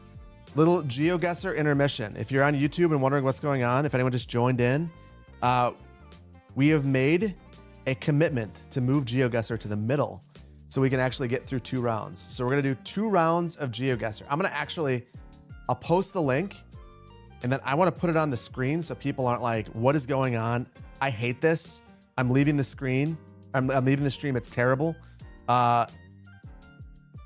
Geoguesser break.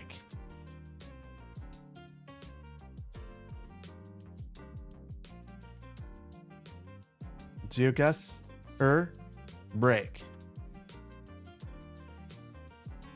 I should spell that right. And oh,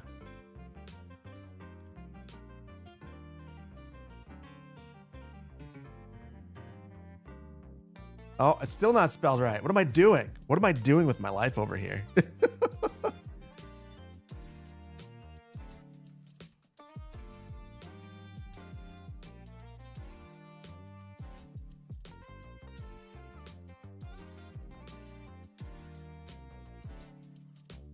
Okay, there we go.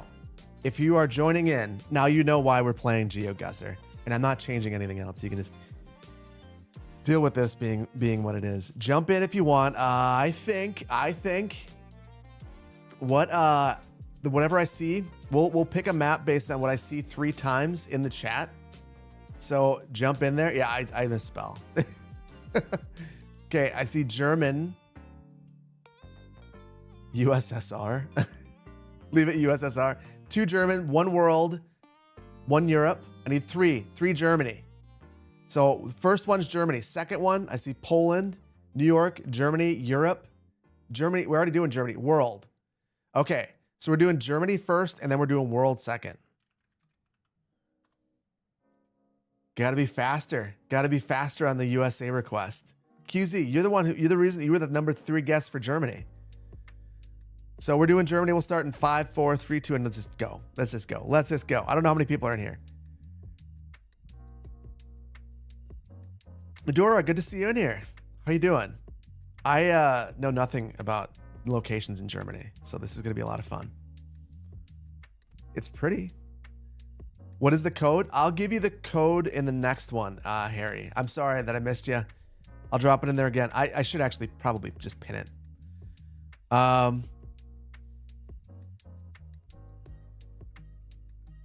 So is this a city bus? If this is a city bus, it's an articulated bus. It's a bigger city.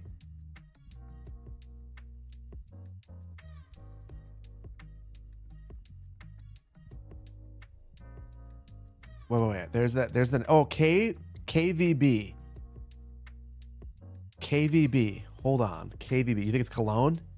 KVB's Cologne?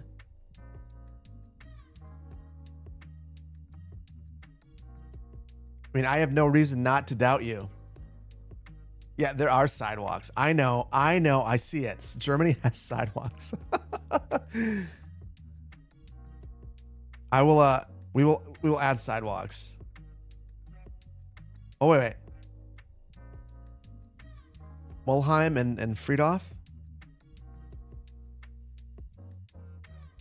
We're close to a traffic circle or roundabout. Probably on the outskirts. What is the name? There it was. There's Mulheim. Oh, shoot. Close-ish. I'll take that. 2.6 miles. 5th place. Okay. Yeah, I don't know how I'm 5th. We're going to end the round right now, guys. Thank you. This is very good.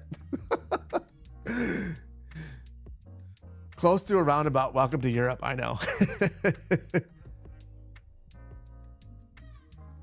So this is the name of the place, I'm pretty sure. We've already seen it. Oh, this is beautiful. So this must be closer to the southern part of Germany. Probably this part of the country, my guess is, based on the architecture. Because, and I my guess is 100% to do with the German region pack. People saying that it didn't represent this part of Germany at all. And this is what they expected to see more of in the pack. The roofing is art. It really is. My ancestors are from Brandenburg. So I don't know. Looks a bit like Denmark. It's beautiful. Like just the amount of care into everything. Just stunning. Absolutely stunning.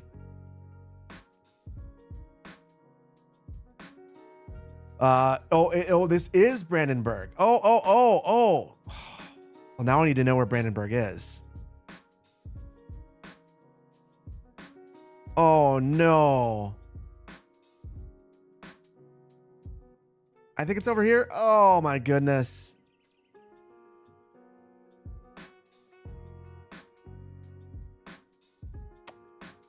Well,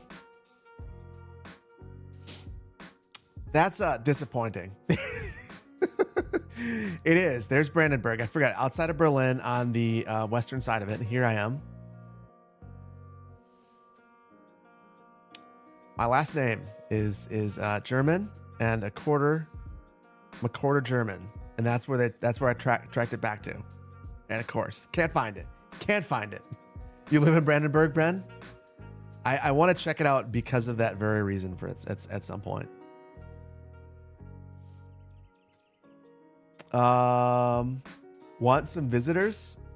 I mean, yeah, I would love the. I'm guessing you're asking Ben Medora. Yes, you get a visitor. It's feels very suburban.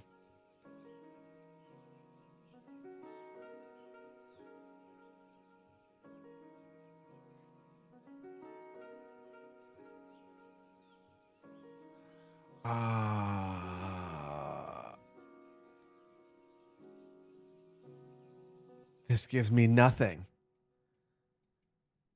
But the bike lanes make me think suburban, not small town. You think it's near the Dutch border? Are you just saying that because you see cyclists?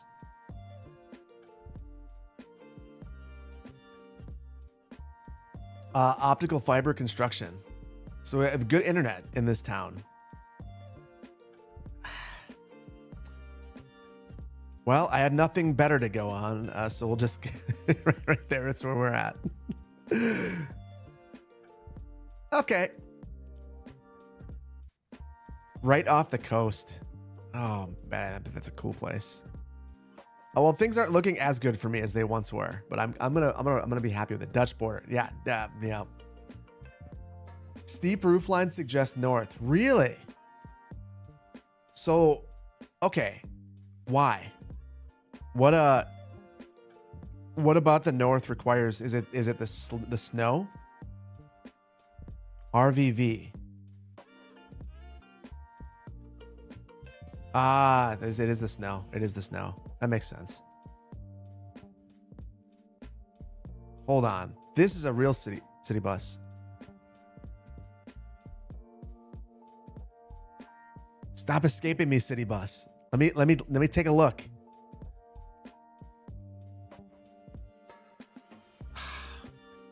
That's super frustrating. That bus, I think, was the key. Looks Eastern European-ish. There's another city bus.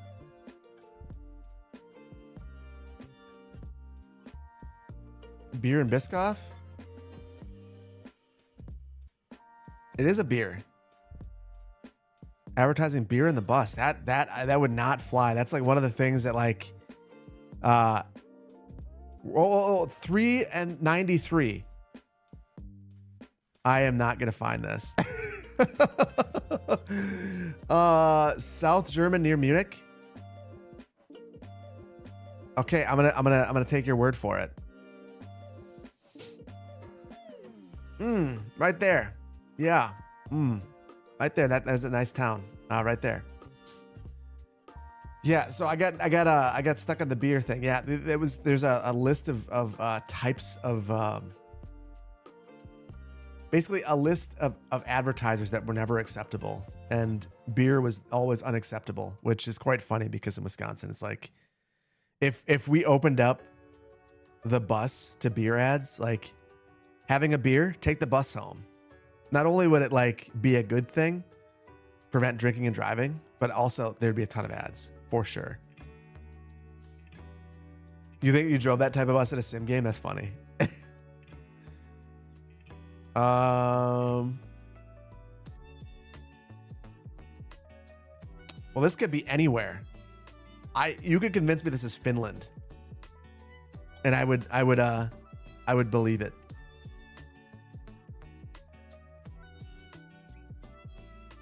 It's super manicured though. To be a rural area, at least where I live. Just like this is like kind of mind-blowing to me.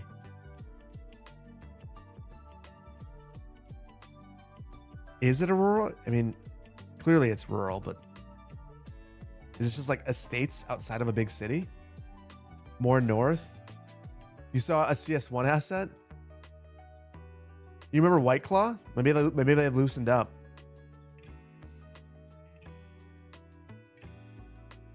Oh, shoot. For the longest time, though, alcohol was not okay. That was one of the banned things.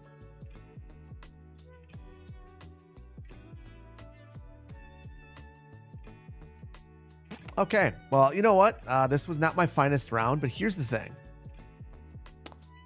I'm going to take my 31st out of 82 and call that a win. Tibby YT, Tibby YouTube, nice work. Modern Peninsula. Good game. Benji, good game. Icy, 4th place. Good to see you there. And Good game. Fifth place. One more round, and then we'll hop back into the game. This time, I will boot all of the inactives. And here's the code. One more time on the code. Germans taking the first 40 spots. I mean, I got in there, so no. Will there be more of Desert City I just started? No, Desert City will be back next week. We're doing every other. Knowing that, MonkeyFit, first of all, thank you for the super chat. My goal is going to be that if you're watching during this time, you always get to see the same build. And my ultimate goal, and I'm not going to overpromise and underdeliver, my hope is that being at the office means I get more done and I can stream more often. But I don't know that I don't know that I can promise that just yet. We'll have to see. That's my goal. 23rd, the Doctor. Nice work. Nice work. What happened to Poplar and Bayport? Poplar, I just kind of got bored with. Bayport had way too many mods, and then I was frustrated with the map. Just bluntly, beautiful map. A lot of trees sunken in and stuff like that. It made it very frustrating. I think for that one in particular, I went way too hard on mods, and it was difficult to load up. Every stream was like a challenge. That's why we have the slim back mod list for this one. For context on how much Wisconsin loves beer, you're one of 3 not Wisconsin towns in the top 100 drunkest towns in the U.S. Wait, what town is that? What 3 are not in? Like, I know Madison's in there for sure. We're in the top, one of the top spots. What is my stream schedule? Roughly, I go between a night stream on Thursday nights and a daytime stream on Fridays every other week. That's about the extent of the stream schedule. I missed a whole bunch of activity, so I'm gonna apologize to everybody. And before I push the start button. Charmal, thank you so much for 10 months of tier 1 light beer day since you're working. love some brews and building. Hey, I would join you, but it's daytime for me. I can't. Matt Cash, thank you so much for the prime. Hey guy, bud, thank you so much for 8 months of tier 1. Cowboys Kid, thank you so much for 7 months of prime. On the nerdy side, 15 months. Thank you so much. Speaking of crashing, Magnolia County 40 kept crashing when you loaded it. Tried to play it a while back. Never got it to work, but also haven't tried in a while. Wasn't sure if it was the new mod set or the new builds. So, okay, on the nerdy side, I actually had an issue where I had a mod that was not updating. And I wonder if that was your issue. I'll be putting up another Magnolia County soon. So maybe I've been posting more of them on the workshop. Maybe I'll just post one. You can get that one a shot. Planter Duck, 41 months. Am I going to add pesos to this build? What is that? Oh, I'm going to get back to you on that. Planter Duck, thank you for the gifted mug. I completely missed that. You get 2 gifted mugs. The mugs seem appropriate for the ankle story. I appreciate you. Planter Duck, just seriously appreciate you. Rome, thank you for the prime. Ring loves me. Laugh out loud. Thank you for the 15 months of tier 1. Lola Bug, thank you for 15 months of tier 1. Gabs, thank you so much for the tier 1. Rick, thank you for the prime. Planter Duck, thank you for the 10 gifted subs, dude. I'm sorry that I missed that. I think I was in the zone. I was locked in. Netherite, thank you for the prime. T-Pat, thank you for the prime. Mehmet, thank you for the 10 gifted subs once again over on Twitch. Or the 10 on Twitch and a whole bunch on YouTube. Kreisker, thank you for becoming an associate planner on YouTube. Mehmet, thank you for 10 months over here on Twitch at tier 3. You're just wild. Words needed, thank you for the prime. Discardina, thank you for the prime. The V88, thank you for the prime. The Matty Dubs, thank you for 11 months of prime. Thank you for giving us a chill place to gather and forget about the world for a while. Much love to you all. Hey, love to. Thank you so much. Above Fett, thank you for the prime. Picana, thank you for 4 months of prime. All right. Matt Kelly, thank you for the sour cream super chat. Colton Douglas, thank you for the super chat. Man, I absolutely love your videos. They help me wind down after a long day at work. Keep up the awesome work, man. Thank you. Thank you for the super chat. Colin, thank you for the super chat. Just wanted to say thank you for all the content. Love the recent campus build. I got to fix that. Campus build has way too many palm trees and no shade. So I will fix that. That's in the next one. It's a goal. Shane Ramsey, thank you for 36 months being an associate planner on YouTube. Billy Moon, thank you for becoming an associate planner. Snyder EC3, thank you for the super chat. Finally caught me live. You're an engineer and your wife's an architect. Shares the same philosophy. Oh, that was 7 days ago. Well, thank you. Still. This is it. I thought that looked familiar. No, the palm trees are awesome. Maybe I'll leave that to a vote then. Well, we're going to just get it started right now though. But yeah, I got stuck into a mindset where I felt like I was just kind of going hard on the palm trees because I needed palm trees. It's what I've been missing in Skylines. All 4 of them. I got them. Tarsus, Marson.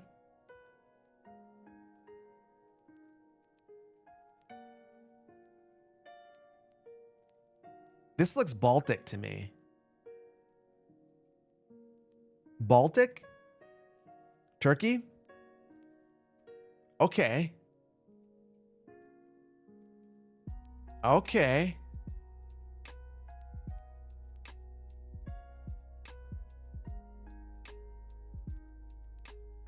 Okay. So we're in Turkey. Do we oh, Istanbul. Sure enough. There was a sign that just said Istanbul. Okay, okay. Street. What street are we on? Where are we? Well, let's just I'm gonna put a pin on it.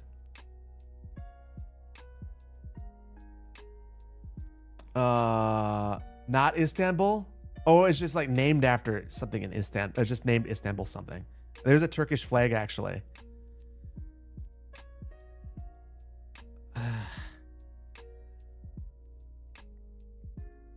Okay, you told me it's not Istanbul. I'm gonna believe you. I'm gonna go for the second biggest city that I see.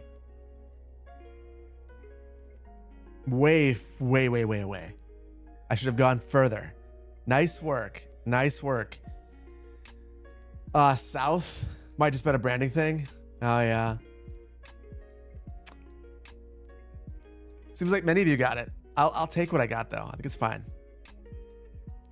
I can work back from this still.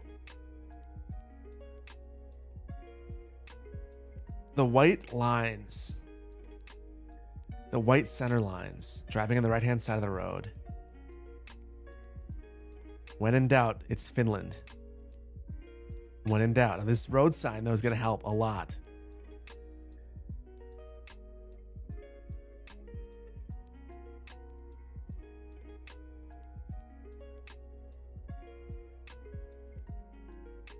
Meters, very green. I mean, it looks like... Is that Spanish? But like, this can't be Spain. Estonia? Estonia?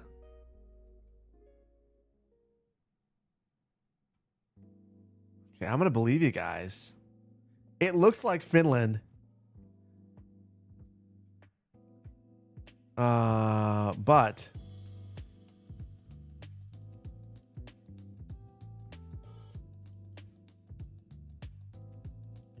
Tartu. They're pointing to this place. They're saying that it's 17 miles that way, or 17 meters, or 17 kilometers that way. 150 towards. So we're somewhere close to here. Mary's 4.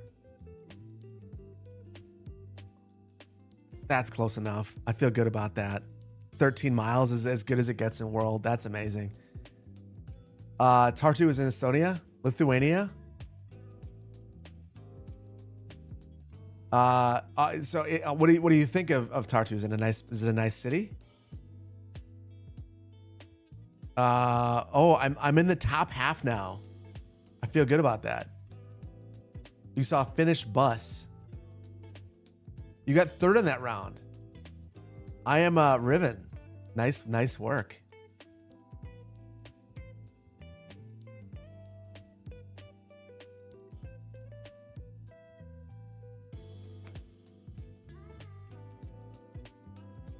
That, I believe, is Spanish.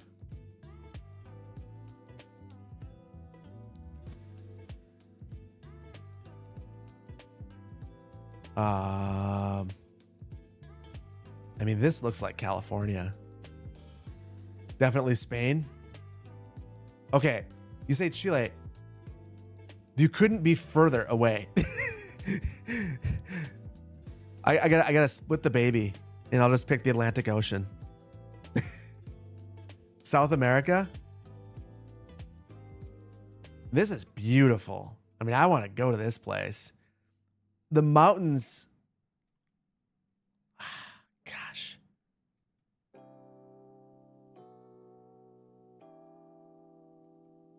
Oh my goodness. The problem, you know, the problem with Chile too.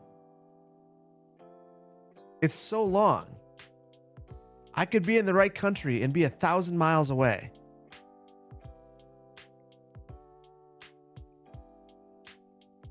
Dang it.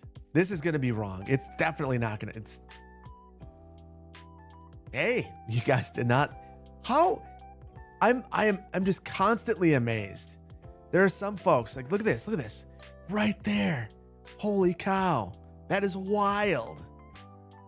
That is wild. Nice work, everybody. Close enough.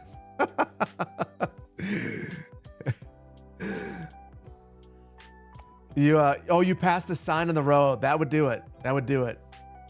But okay. You say people are Googling, but let's say that they are. You have to have something to Google, and I'm not even seeing things to Google. Like, maybe I'm not being observant enough.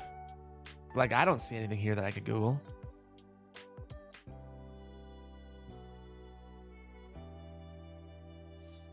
Are we in Germany again?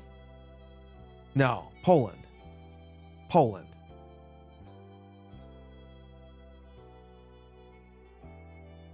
No. Baltics vibe looks Eastern European. It does. I can only say that because of asset packs, which is a super. It's definitely the most useful way of identifying where you are. City Skylines 2 asset packs. Oh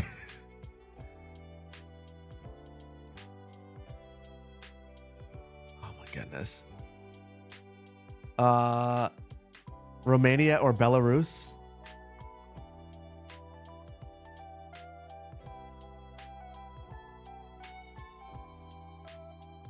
I mean, I liked that area back there a lot. This does look like the Eastern European asset pack.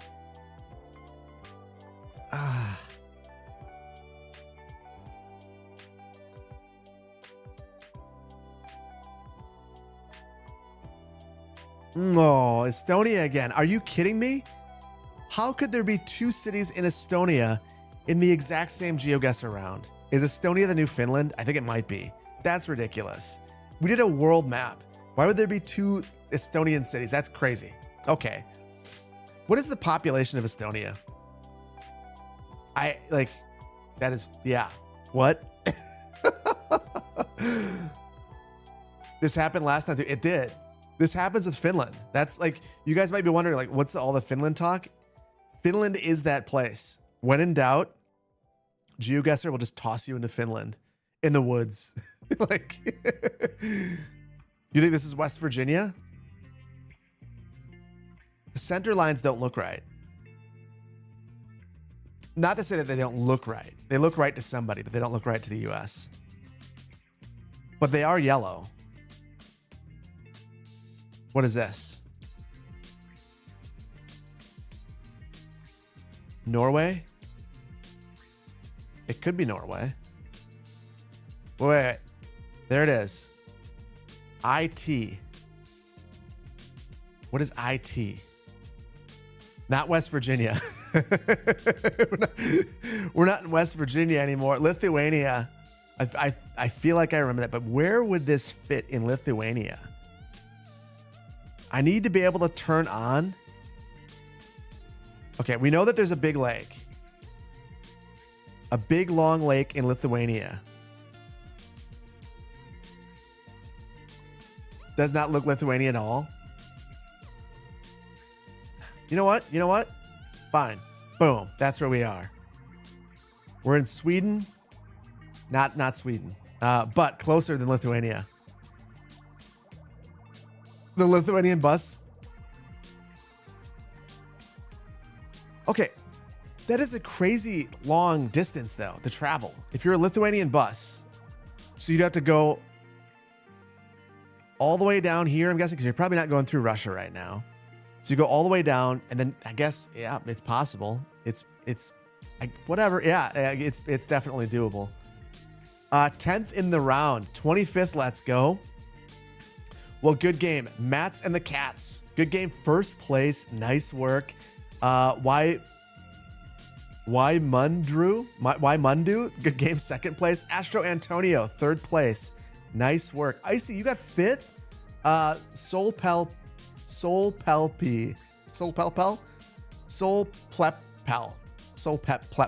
Good game, fourth place. And I was down at 40th, which is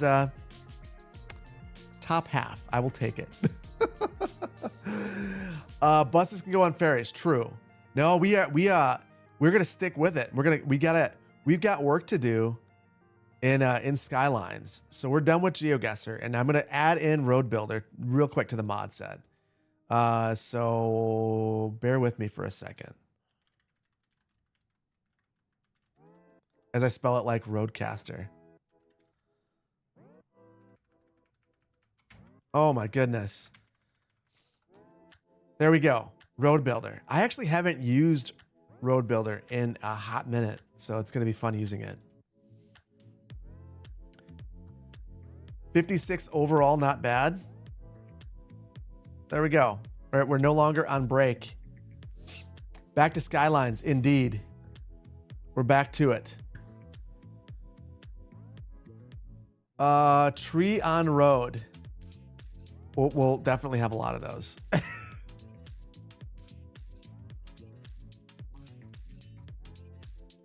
You lost in Geoguesser. Now you can play Shoddy Shoddy. The Rockies are amazing. Like, when I moved back from living in the Rockies, I had such a conflicted feeling. Like, part of it is the thing that I felt out there is I grew up around so much water. Not seeing water all the time or seeing just like reservoirs was really painful for me. But then coming back and not seeing any elevation change, or not, we have elevation change, it's just not the same. I think I took it for granted. I wish that I could go back and just have a weekend where I could just spend some time in the mountains. Like, being that close, I should have gone up every weekend. I understand why there was traffic. Free CS2 keys. Not on stream, but I probably should have a giveaway on the Discord again. Although we're already having a Discord giveaway soon, or not a Discord giveaway. Now that I'm almost done with this office, I got to build those PCs, and I said that as soon as the last region pack goes up, we'll have our competition. We had this before. Not going to worry about it. So that'll happen soon. I'll put together those PCs and we'll have our giveaway. Highest point in Estonia is 118 meters, so everything is a mountain to us. I mean, we basically are doing the same thing in Wisconsin. I grew up next to the place that had the biggest elevation change. Rib Mountain, we had a ski hill. And then Tim's Hill was the highest point. It's like 1,000 feet, not very tall.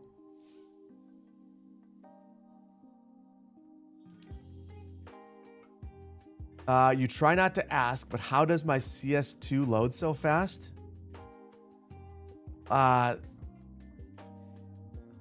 Never use a content creator as the gauge for how things load. I guess that's the first thing I'll say. Understand that, like, I put together a ridiculous PC so that when you guys watch me, it's not frustrating. So the way that my PC loads so fast is I have a ridiculously powerful PC. So that's the main reason why it loads so fast. Yes, Granite Peak. Although I will never call it Granite Peak.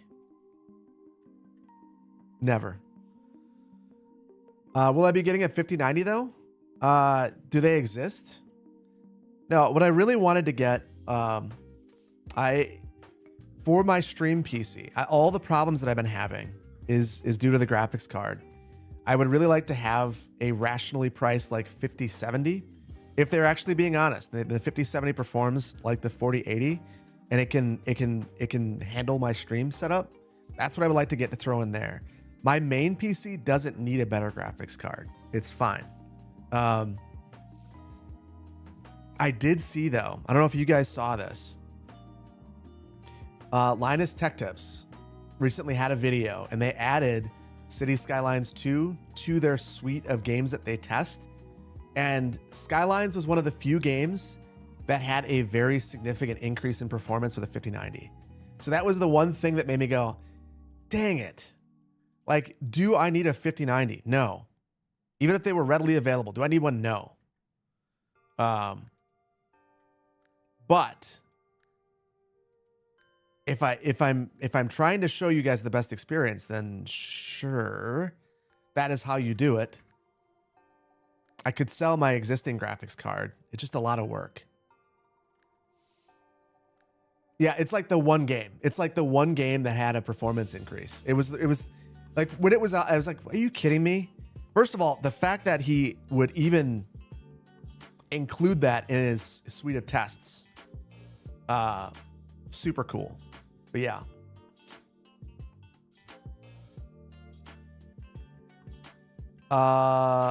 For any of you who don't know who Medora is, Medora makes all the, like, I get really upset when people are like, Phil, stop using AI art. No, Medora makes all the art. Medora is awesome. And that is offensive because Medora does such a great job with the art. So I know exactly what Medora does. Yes. What's the art? By the way, Medora, I owe you money. We need to talk. You're the only person on the stream who I will give money to. So yeah, we should do that. Alex, thank Alex from LTT. He's a huge CS. Really? So I don't know how much I can. No, you know what? I can say it. I happened to be in a Discord with him for just like a second and said hello. I had no idea. So yeah, that's cool. That's super cool. I'm a huge LTT fan. So for me personally, like, it's one of the LTT is one of the channels that like I frequent. I watch WAN show. Like, I'll watch the WAN show tonight. Papa knows that. And yeah, just love LTT in general. So I get the backpack. Hey everybody. Hey, a Pigma. A pygmy. Yeah, I'm screwing it up. Yeah. Yeah, Medora makes excellent animations, or an excellent artwork. Love it so much. Love it. Okay. So I could kind of clean those up. I'm going to try to road builder what you guys were saying I should road builder.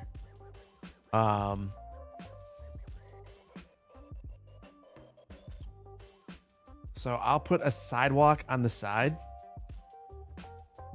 Get rid of this and this. And then a car lane. Actually, we got two car lanes, parking on one side.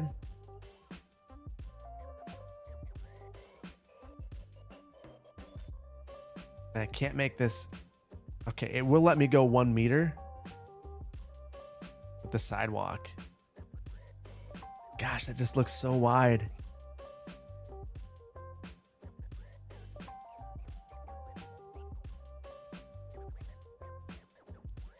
I mean, that is better. That is better. Do we prefer Intel or Ryzen CPU these days? Ryzen, for sure. For sure. They run cooler. They run faster. They don't blow up. The terrain at Mulberry and Empire could use some love. Where is that? Mulberry and Empire. I agree. I will do that after. I think. What do you guys think of this road right here? Is this the road? Or wonder? Actually, hold on.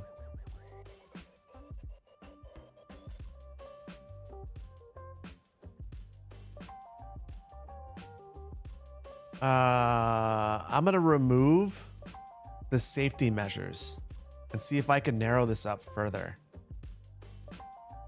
Hopefully we don't crash.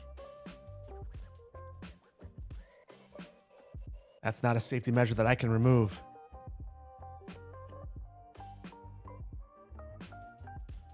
That feels better with the markings. I don't know. I think we'll go with this. What do you guys think? Midori, you think it's amusing that people think your hand-drawn stuff is AI? It's not. No, for sure. I think that a lot of people at this point, there's this assumption that everything is AI. And you guys are the reason why I have definitely evolved my stance on everything AI. And my ultimate stance that I've landed on now is AI should never be used for an output of anything. Like I fundamentally believe that it's fine if you want to use AI for inputs, helpers, but it's never okay to use it as the output, whether that's artwork, especially artwork. Like I think it's one thing if you're using the AI. Let's say I'm talking to Medora and I'm trying to come up with artwork ideas. I think it'd be one thing if I said, okay, hey, Medora, I've generated this thing and this is the idea that I have. Please illustrate it. That is one thing. It's another to say, okay, I don't want Medora anymore. I'm going to generate AI artwork in Medora style. That is directly stealing and competing with Medora. Stealing from and competing with. That's a problem. So that's where I've landed. But the problem with AI also is that like the ethics of AI are currently individualized, which is kind of a mess. You use AI art on decks for work just as a filler. I mean, the problem, the most inherent problem to AI is that AI only works if there is data to train from. And if AI puts all of the training data out of business, there is no more training data. And then AI is training on itself. And we've seen examples of AI training on itself. It's slop. So if you want to live in a world where all we have is AI slop, then go and slop it up right now, because you'll have even more coming your way, and you can just spoon it up and it'll be gross. So I don't know.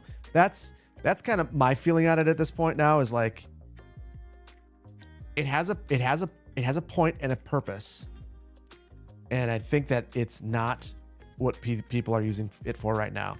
The one that scares me the most personally, though, is Sora. And video AI generally.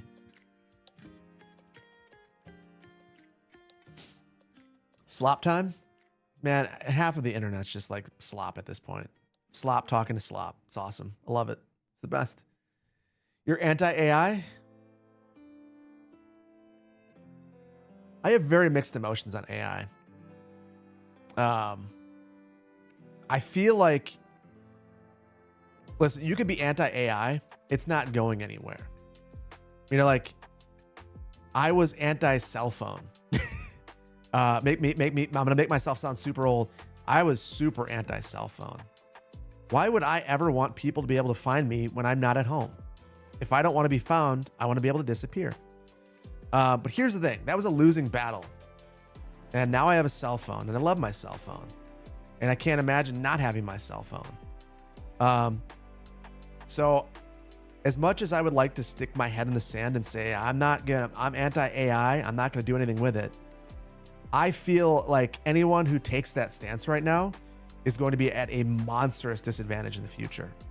So I, at the bare minimum, will keep up with it, because I feel like listen, at some point, even if you don't like AI, at some point, you're going to have a job posting that's going to demand that you at least understand the AI.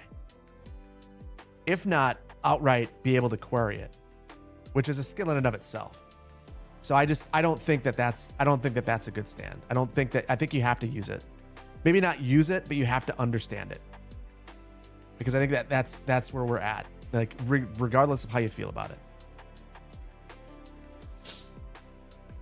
Technology is inherently disruptive for the good and the bad, indeed.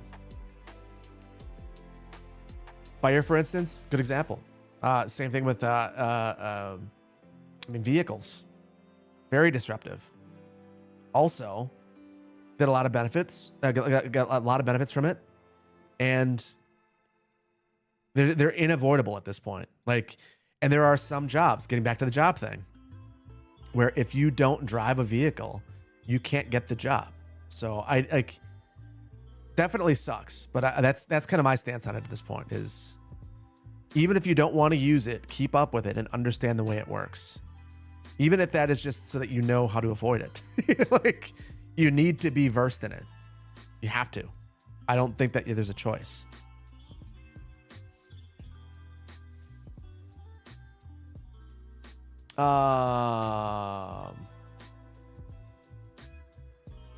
Use the UK mid density. I don't know if they'll look good with the. I don't know if they'll look good with this.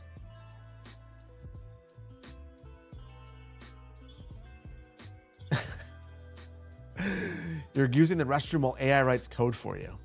That is the finest way to make it impossible to get a job in the future. That part makes me really sad that there are some jobs that were like, they were surefire paths to having a nice family supporting income, and within a couple years time, they're just not it anymore. Like, I don't know how to rectify that. And in my mind, like, that's like, what do you do with that? Like, if you went to school for coding, and let's say in 5 years, all the coding jobs are gone. Like, you know, and like, I would feel despondent just generally about that situation. Like, what do you, like, you spend all this time and then it's disrupted like that. Like, I get it. Like, technologies can be disruptive, but also, like, I don't know. That just feels really wrong.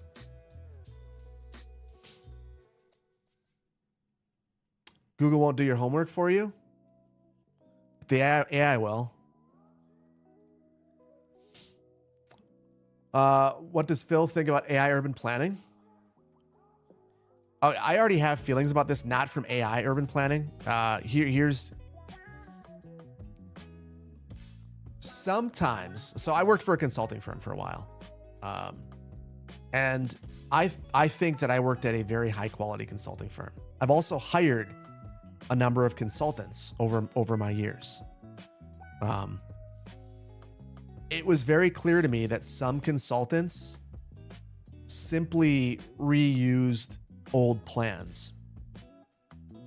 They would find a plan that worked at one point in some other place, or that they were able to sell to another community, and they would just dust it off and change the location and update a couple of graphics and try to sell it to you. And I feel like that is the AI planning future. Again, AI is not visionary. AI is not trying to create new interesting plans and solve problems. AI is generative. It is, all it's doing is finding words that look good together, that, you know, someone else has used. I'm unlocking parking because I need it. And as a result, AI could never be a good planner. That doesn't mean that there won't be some communities that look to embrace it. And for that, I am very, very nervous. Many people undervalue planning as it is. They don't understand what it is or why it's valuable. And I feel like AI could make that worse, bluntly. That's how I feel about it.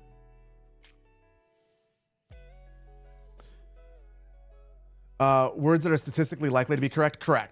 Correct. They're not always correct.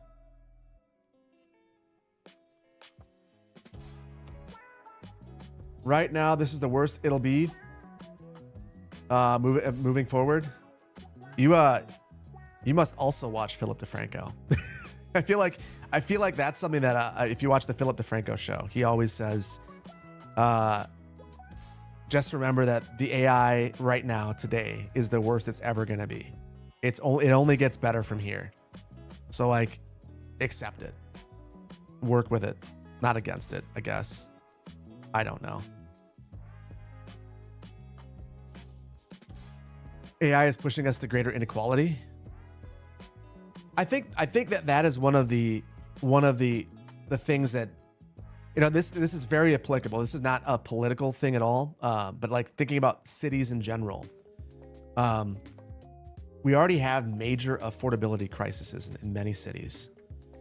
And I do wonder, you know, the thing about AI is the AI is getting rid of good jobs now.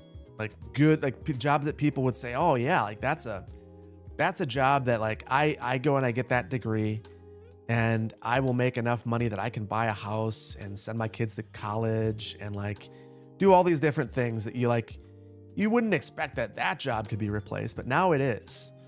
So if we've already automated jobs that, you know, society just said, well, it doesn't matter if we automate that one. So now you don't have someone checking you out at the grocery store. You have to do it yourself. And now we're automating the good jobs too. Well, then what? Like, what comes next? Like, what is the end goal of this? Like, and for some of these companies that are doing it, like at a certain point, you only make money if people have money that they can spend. So like, if you automate all of the people out of a job, like then what? Like, what is your goal? Like, what is the point of all of this? I don't understand that. That is one of the things that I just fundamentally don't understand.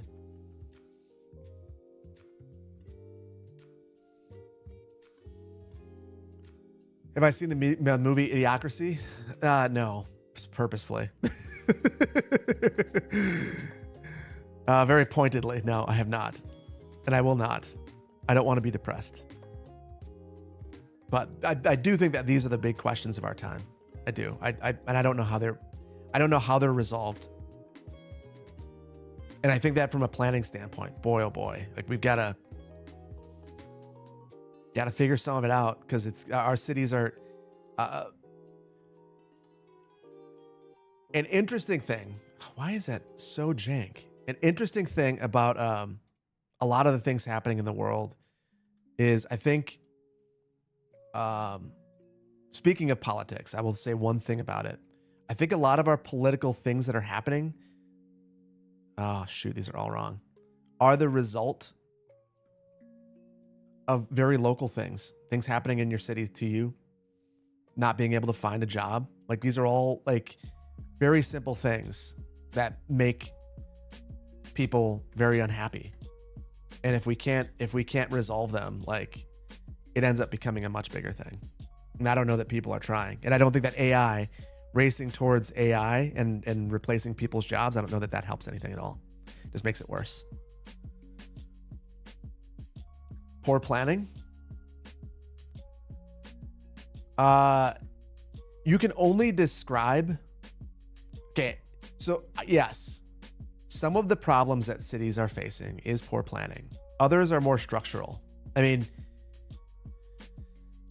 your city can do its best to generate a bunch of housing, but ultimately, if there are larger structural forces at play as to why,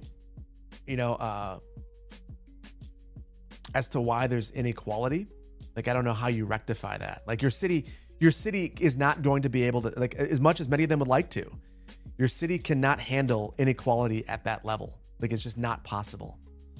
So I don't know.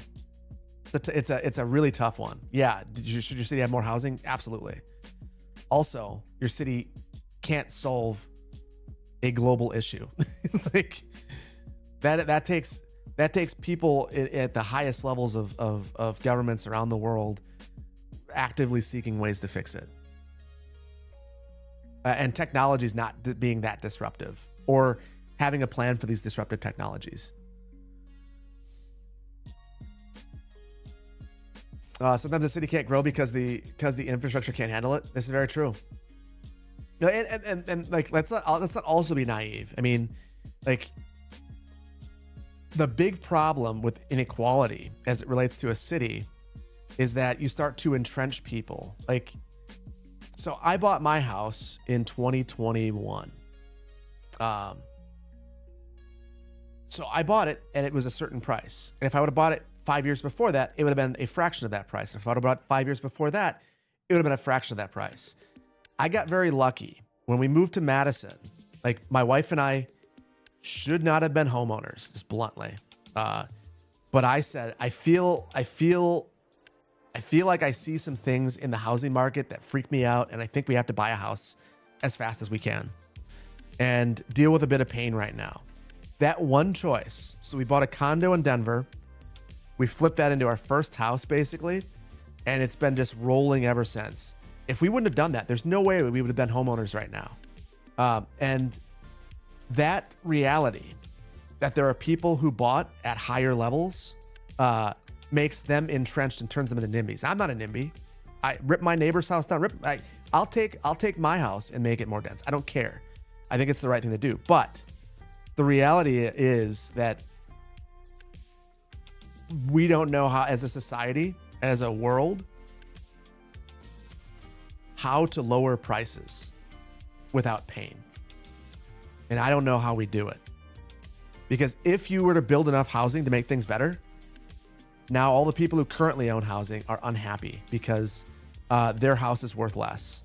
So they're going to fight. And this is something that, like if you think about it, like, why are there NIMBYs? Like, I don't think as much of it is about, I don't want to live next to an apartment complex as you might think. I think it's all preservation of your land value more than anything else.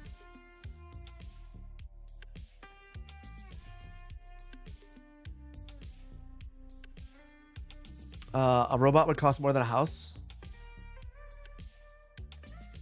Property values? Indeed, property values. That's the thing. What's a NIMBY? Not in my backyard. Basically, someone who looks at, progress in their city. Let's not use loaded words. I'm not going to use loaded words. Not progress. They look at change, development, and they just say, you know what? Nah, I don't want that in my city. I don't want that. And a lot of people think it's that they want to preserve, they simply want to preserve things as it has been. I think that for some people it's that, but I think for a lot of people it's also, if more gets built and the property values decline, they're losers. Like they lost money. So it's in their benefit. It's in their benefit to not have anything get built. Also, if you're not a homeowner, this is another reason why, like, you need to get people in office that are also not homeowners. You need people who are representing you, who understand your situation and circumstance, especially at the local level.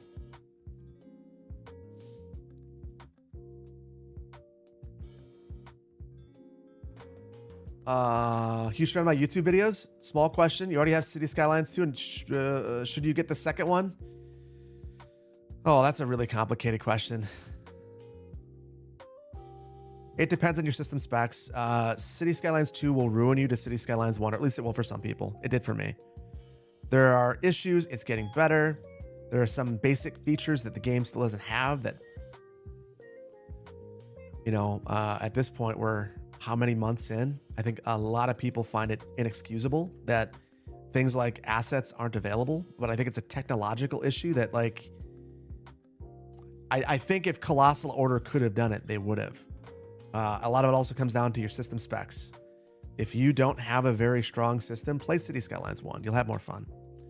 It's also comparing a game that is at this point a decade old with a decade of excellent content available to it to a game that is relatively new and has significantly less content now, but more promise for the future.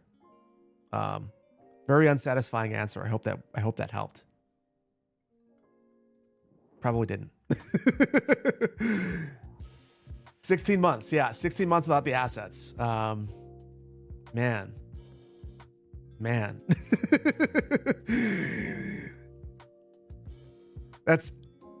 That's actually, I'm actually talking in my next video, steering away from inequity and sad things. In the next video, I'm going to kind of talk a little bit about it at the very end. It's the next thing I record after I'm done with the stream, is my big takeaways.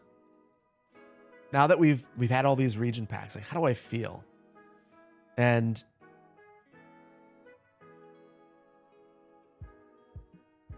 I feel like Skylines, shoot, I knew I was going to do that. The problems were less. The Skylines is a problem of timing. It's like, imagine if Skylines would have released with the region packs. Like they say, hey, we don't have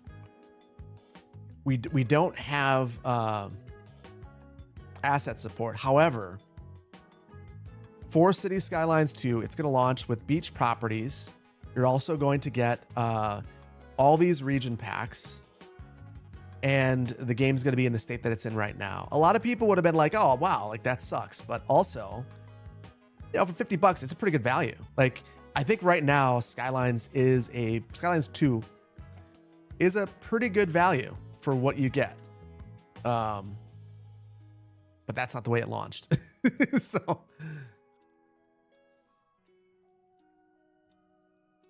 I'm talking to detailer. Okay, Melissa, you know why? It's all because when I start talking, it's almost impossible for me to build anything, but I can add bushes.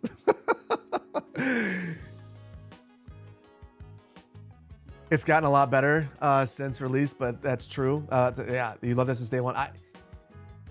I have had a love-hate relationship with it. Like, my love is that so many of the tools in this game are just so much better. My hate is that there are things that I just thought that they would be fixed in this game, and they just aren't. Like, I keep DLSS on to make the shadows stop doing the weird flickery garbage that plagued City Skylines 1, bluntly, and it's still here. Like, it's still here. DLSS makes it better, but then your trees and then your cars are smearing all over the place. It stinks. It really stinks that those are still issues, but the road tools are so good. I feel like it looks a ton better. The modding scene, like, just no disparaging Cities 1's mods at all. But I just feel like the mods for Cities 2 are just better. You have so much more customizability. My biggest issue with this game is that I feel like the simulation's still kind of whack. The way that I would play this game would be a mixture of planting trees all over the place and really diving into the simulation and trying to make everything make as much sense as it possibly could. And I don't feel like, if you are a fan of the simulation of the game, it's just not there yet. It's just not there. And that's my biggest issue with it, I think. Road marking mod, that is a good one. That is one that is needed. Waiting on Manor-Lords. Manor-Lords, I don't have Asana on here. I want to say Manor-Lords is next week. Foundation's tomorrow. I think Manor-Lords is next week. I have it all figured out. I actually make a calendar of all of the content that I'm going to put out a month in advance. And Manor-Lords is on there. Also, I mean, Ultimate Beginner's Guide, it's all in there. So yeah. Whenever you activate DLSS, your graphics card becomes so incredibly ugly and smeared that you get nauseous. I mean, that's why I had to turn it off here as well. Like, it just looked terrible. Oh, shoot. I was looking at this icon here, thinking that it was, like the battery icon. This looks identical to the battery icon. Like, the battery is full. I thought anyway. I don't know. Our cemetery's full, so we're having issues. And the unfortunate thing is we don't really have any great cemetery assets. And the crematorium, I guess maybe we can make the French crematorium work. I'll unlock it quickly.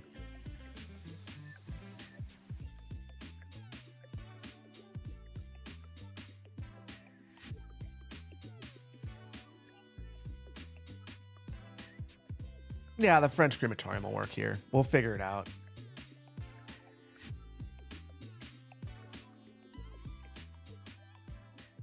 I love that the French assets, like I wasn't really sold on it at first, but these retaining walls, they look super weird when you plop them, but it's very nice that it just has the retaining wall and is able to make it look nice and flat. That's super cool. Loving the Foundation series. I love playing Foundation, so I'm glad that you're enjoying the series. The next episode comes out tomorrow, and I'm probably going to do another one shortly thereafter.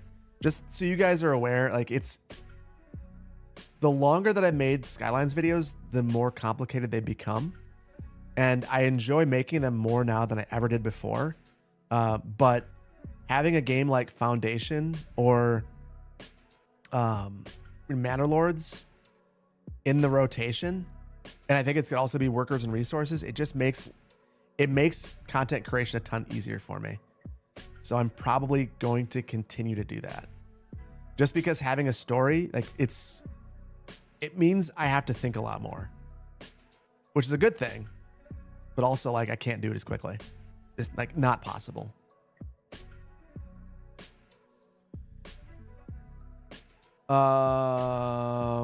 Foundation is so cute, nice to watch the videos when you're otherwise stressed and need to decompress. That's the other thing. Like it's such a low stress game to play. I've only had a stressful situation happen once in that game. Super, super chill. You wish Foundation was more Steam Deck friendly? It's not. I'll have to try that. Is it just the handheld version? Like this doesn't work well?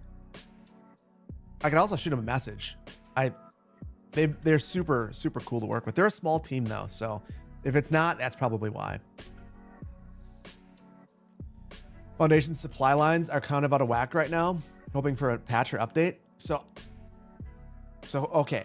I thought the same thing about a couple of things, but I'm not sure if it's out of whack or I was not understanding correctly. So it's in the next video, so I won't give it all away. But basically, the issue that I was having was that I wasn't getting common goods to my market stall, which will only make sense if you've played that game. The real issue was not that the supply chains weren't working. It was that I was out of the pedestrian range, and I hadn't even contemplated that. So yeah. Workers and Resources. I'm gonna finish that last episode, and then I want to do a different series on Workers and Resources. I want the American maps. I think it'd be super cool to play on. You really enjoy my other video series like Timberborn and Manor Lords? I've been very much enjoying doing other stuff, and I will keep it up. I promise. I will keep up doing other stuff. It's very, very enjoyable for me. And as long as you guys are enjoying it, I don't know why I wouldn't keep doing it. I wish I had Control C. I kind of just want to grab this block and just like pull it right here. I'm gonna try. It's too wide. Too wide.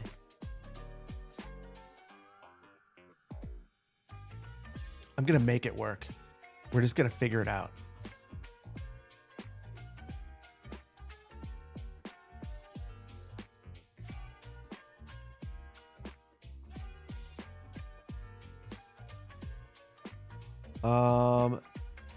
City Planner diversifies. Well, the channel name was originally City Planner Plays City Builders. It's really a mouthful, but ultimately, I never, my goal was never to have a City Skylines channel. That just kind of happened. And I'm very appreciative of that. Like being able to play like one of my favorite games for a YouTube channel, super cool. But also, You know, I also don't want to be a one-trick pony. Like, I want you guys to know that every time you come, there's gonna be an interesting, fun video, not just like, I make Skylines videos, so there's another Skylines video for you. Here it is. So yeah, we'll see. Why not City Planner plays City Planners? I mean, that is a possibility. that could have been an option. Reasonably, I thought of the channel name in all of like 2 seconds while I was drinking a beer. I was like, if I were to make a YouTube channel, what would I call it? This is what I'll call it. And I didn't think much of it. I was just like, whatever. I didn't think anyone was going to watch it anyway. So and then they did. And then I was like, okay, now I better do better.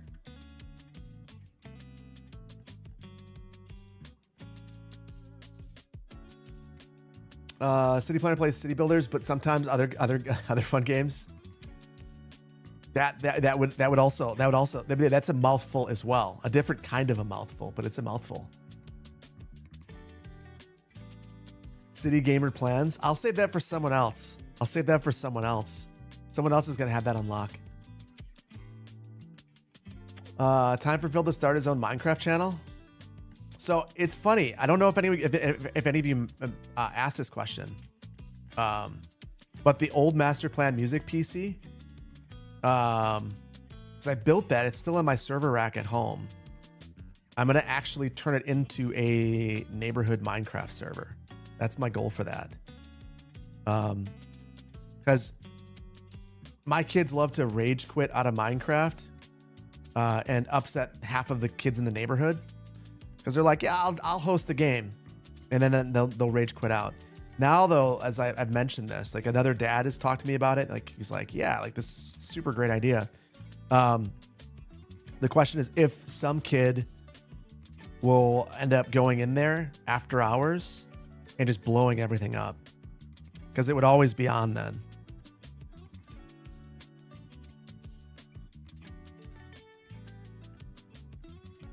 City Planner plays it so succinct no matter what you're playing. You're just bringing a professional perspective. I need to do more of that, though. I need to do more of that. And I have a series that I want to do. Okay, I'll say it here. I'll say it quickly here. The series that I think I want to do. I want to grab cities from various games and then just critique them from a planning standpoint. And on the realism standpoint. So I think it could be a lot of fun, you know, like going into like Vice City and like critiquing it from a planning standpoint. It could be a lot of fun. So that is a thing that like later on this year, I'm not sure when I'll do it. But that's something I want to do. Yes, please.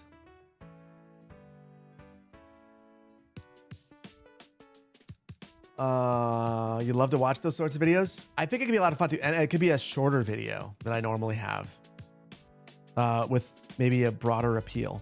So we'll see.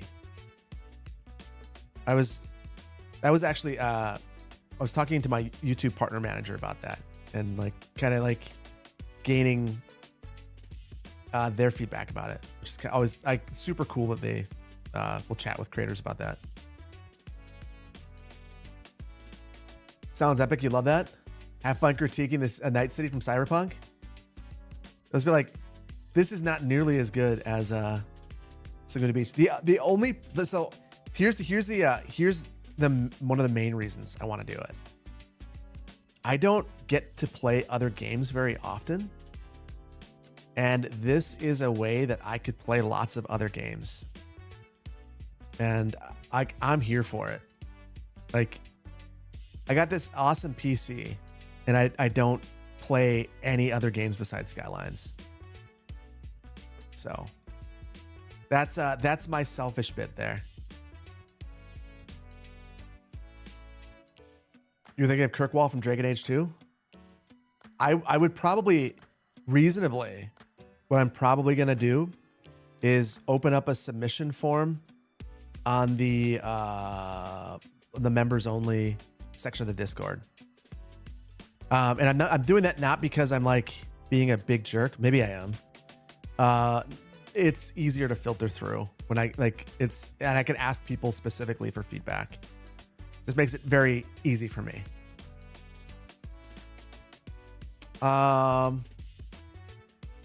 These two blocks turned out awesome. I really like the way these look. Those are super simple. I think I talked about the park. We've already got one right here. We're already having one right here. I think I'm going to add some city services right here and then kind of meander a road around it and then have a uniquely shaped building. So we're missing, I don't think that we have any education in this city at all. So yeah. If CPP plays any non-city builder before GTA 6, you're going to do something? I mean, I'm not saying that GTA 6 was the inspiration for this, but I'm also not going to say that it's not, because that would be lying to you. Like it's a big reason why I want to do it. To me, it sounds like a really fun video and a reason for me to play GTA 6. So yeah. Good looking town. It is a sparse looking town. I feel, oh my goodness. I feel like I almost accomplished what we're supposed to accomplish. Oh, we do have a school. I'm going to get rid of that and let's replace that. Okay. Elementary school.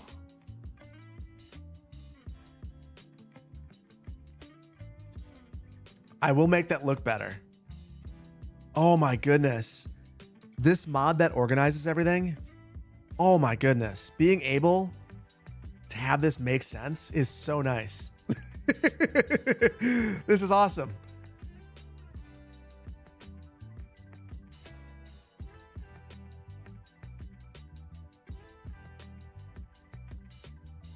What mod? Oh, that is a good question. I got two mods that are organizing things. Hold on. Come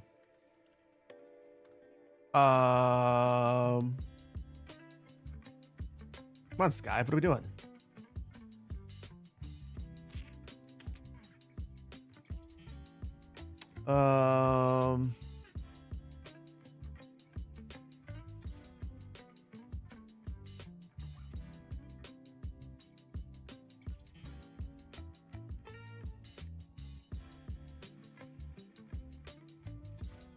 Zone organizer.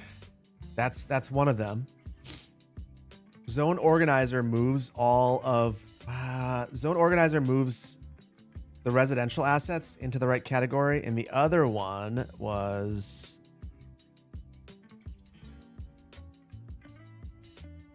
gosh, I cannot remember.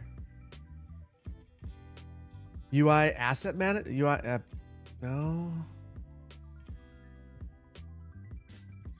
Yes. Asset UI manager. That's the one. Asset UI manager. Sick mod. That's why you might have been noticing I keep looking back into for paths in here, but that mod moves them into the road menu underneath pathways, and it has all of like the walking paths, the bridges, the pedestrian streets. It puts them all in the same category. So it makes a ton more sense. But also, like, my brain has been hardwired to look in a dumb location. So I keep looking, like, where is it? Where is it under parks? Is it under you know, post offices? Like, where is this? Like, yeah, yeah. Bye money.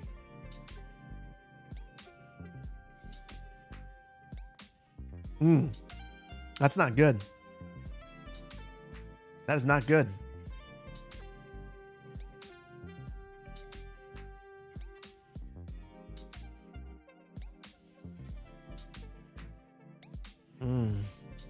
That's not good. Also,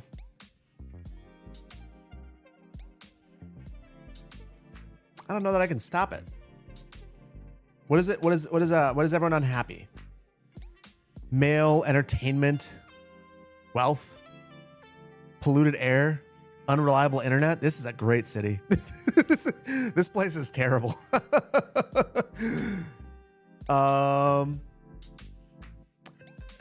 Remember the hotels? We've got the hotels. These are what's keeping us a little bit afloat. No one's visiting them except for this one.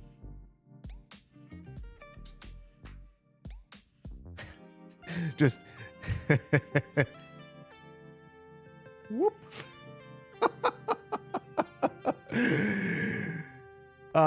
It's the parks. Revamp the sim and wait for money. Ramp the sim. You think I should just? I think I just clone as many of those hotels as I need to balance the budget. I mean, there is a way. If the situation got dire, the problem. So I want to play with money on, but this play style does not work with it, and it stinks. But if I disable money, it's disabled forever, and eventually this will be fine. So, oh, there it is. It's so stupid. Hold on. Let's just see. I got rid of that hotel. Let's see if that extra hotel I plopped was the whole reason it went positive or not. If it is, okay. It might just simply be if we've had no education, students need to work their way through it. I also lowered taxes on industrial, and raising taxes seems to lower their profits and lower my tax collection. So going above 10% seems like a bad idea. Yeah, praise the hotels. The hotels were the whole reason why. So we'll watch it. If the money gets in the wrong spot again, I'll plop another one. Also, do we have fire protection? We do. Okay. I won't worry about that then. Do the add money command? You know, there actually is one, right? If you go underneath simulation, where is it? Or is it gameplay? Gameplay right here. You can give yourself XP or money. Your call. So we could just tap that button, but we don't want to do that if we don't have to. Our money glitch is right here. That's our money glitch. You get a few non-functional spaces in the weird, stupidly shaped areas. Agreed.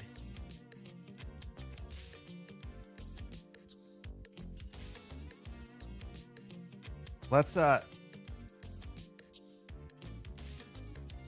fit that in there. So I'm basically trying to make the school fit, and then I'll probably throw a park right there. This has a park, but it's not that great. And then we'll load it up with trees right around there, trying to make it look a little bit more natural. I can't imagine that a school would have a gigantic retaining wall all the way around it, but we do what we have to do.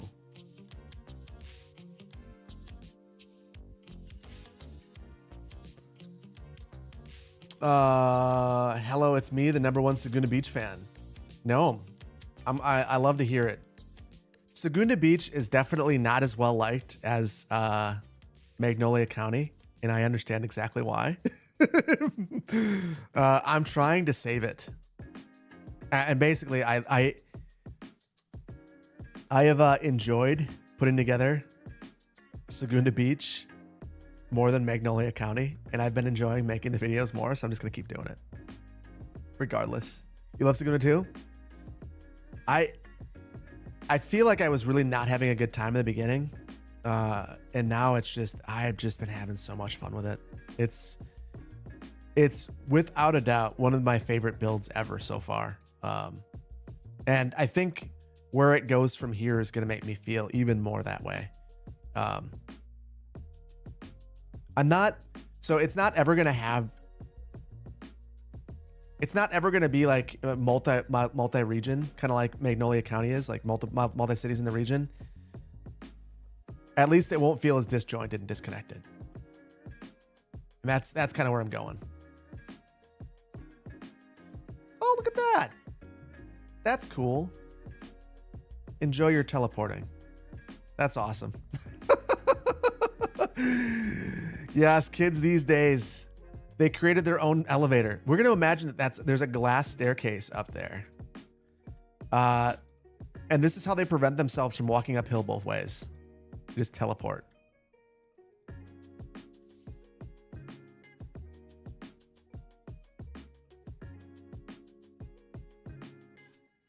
Give the school a bit of landscaping to prevent all the noise from the one arterial that we have from spilling into the school. And if a car were to veer off the road, they hit a tree instead of the kids. Winds all around. We don't have any playgrounds besides this one little sad playground unlocked. So we'll have 2 at the school. One in the back and one in the front.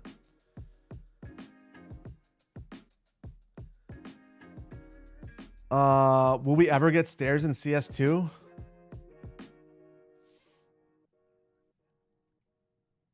I don't know. You know, there were so many things that I thought were going to be priorities that just aren't really. I don't really know.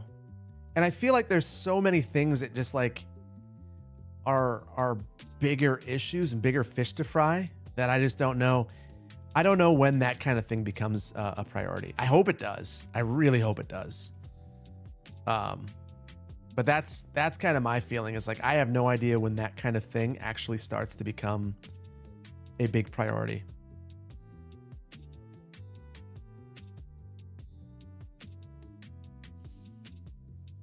No stairs, no bikes, no hope.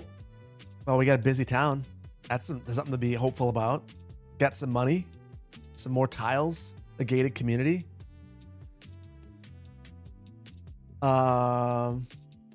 Yeah, I mean, I feel like stairs.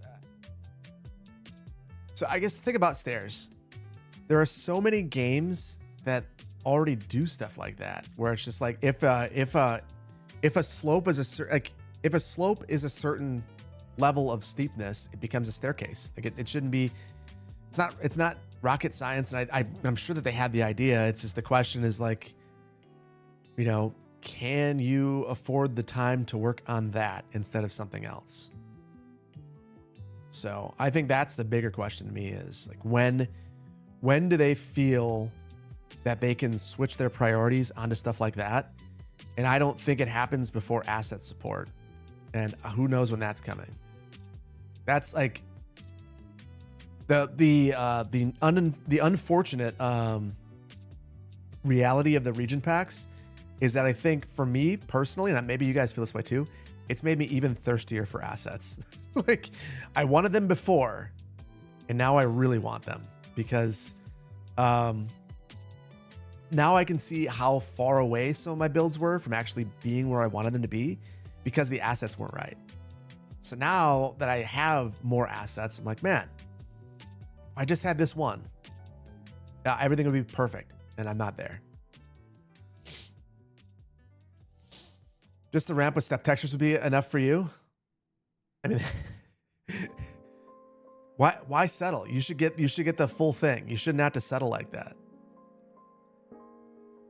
It's 2025. We can have a full staircase in the game. What I'm telling you is you need to respect yourself more than that and ask for staircases.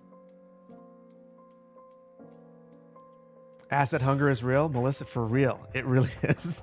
Like, and the other thing is, like,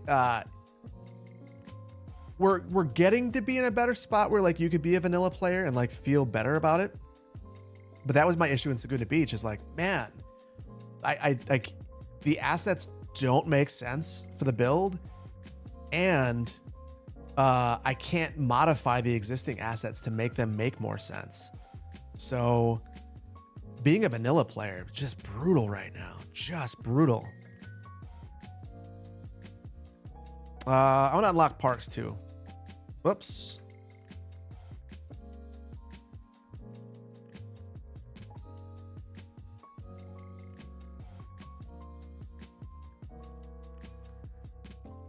The large parks, the sports parks, all of it. Stairs are your enemy. Stairs are City Skyline's enemy for sure. The region packs make you want a Midwestern version? Me too. Me too. Like, my biggest desire in the game right now, like for me personally, would be I want to have a Sears kit home pack where it's just a bunch of old historic Sears kit homes.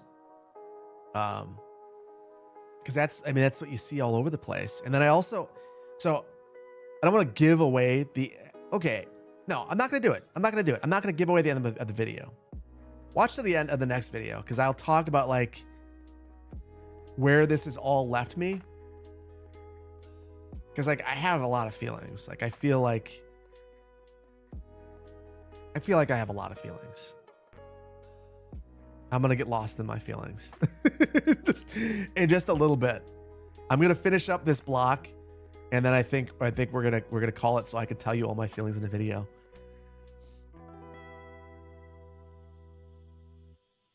Retaining walls are very un-European. I mean, so a game like Foundation, and my regret with the Foundation videos that I've put out is Foundation handles steep terrain really well. I feel like the French asset pack creators did the best that they could, having the retaining wall here. It's very simple, like the way that this all should work. The building should always be flat, and there should always be a retaining wall on the building itself. Like there should always be a foundation that is modifiable and changes. If they would have built the game that way, we wouldn't have to have retaining walls all over the place. Retaining walls make no sense.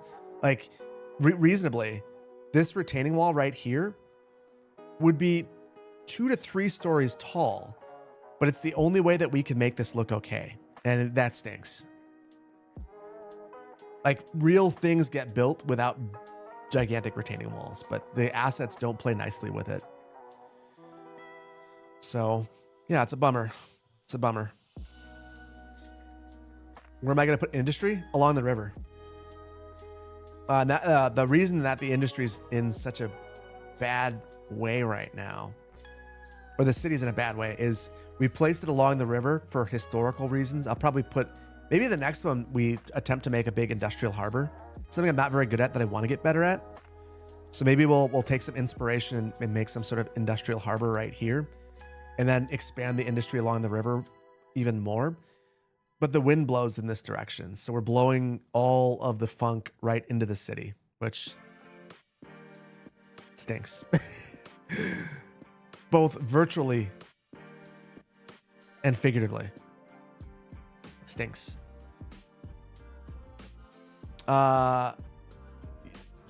Speaking of France, I'm thinking, I know we said this is gonna be mostly German. I think we have a gigantic German city right here, but part of me is kind of thinking it would be cool to have a French city off on the side.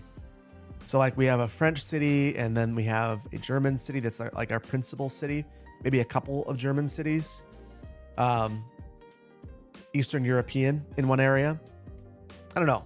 We'll see where we go with it.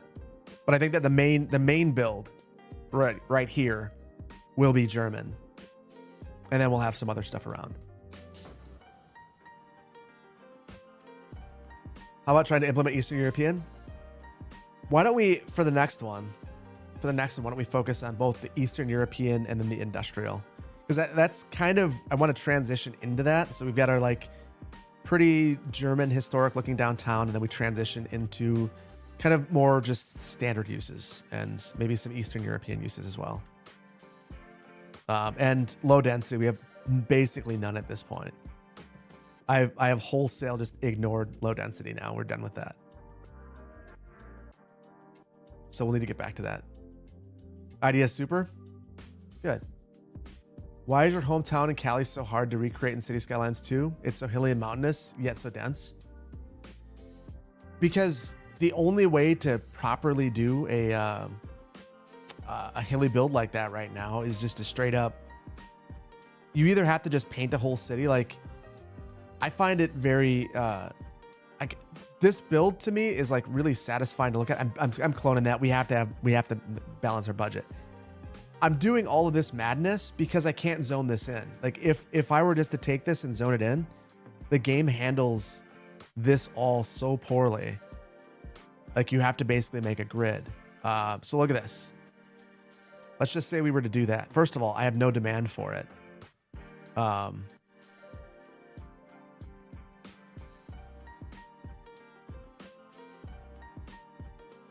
Even if I were to just crater that down, we're not going to have demand for it. But it would come in and it would look all jank. There's just no way to do it and make it look good. Which, big regrets there. Super sad that we can't, but at least we have the mods and tools to make it look pretty good.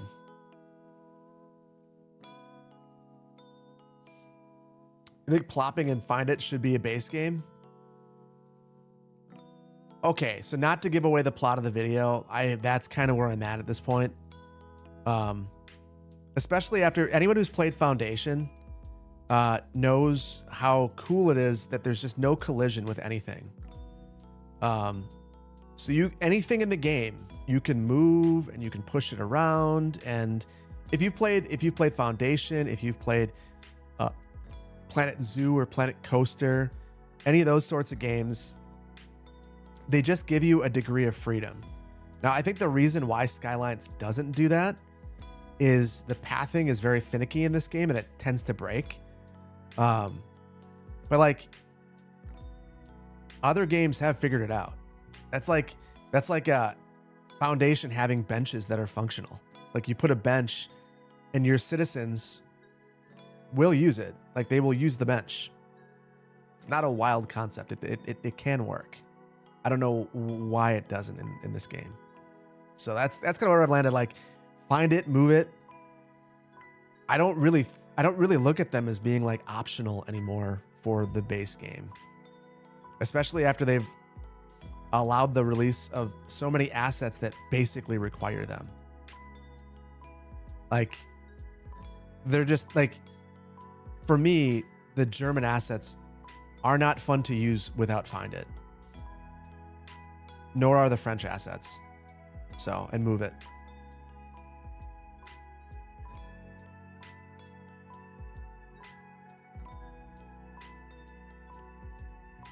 Not to say that I wouldn't just prefer that this just works. That is what I would strongly prefer. I just want it to just build a city that makes sense without all of this nonsense, but it's what we have to do. Major agree. To be fair to CS, there's an awful lot of people moving around, more than a game like Foundation. That is fair. That is very fair.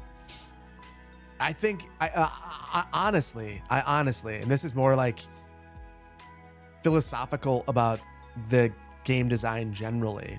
I think it calls into question, at least for me, if this is just a problem inherent to a game that, I mean, this game is an agent-based game.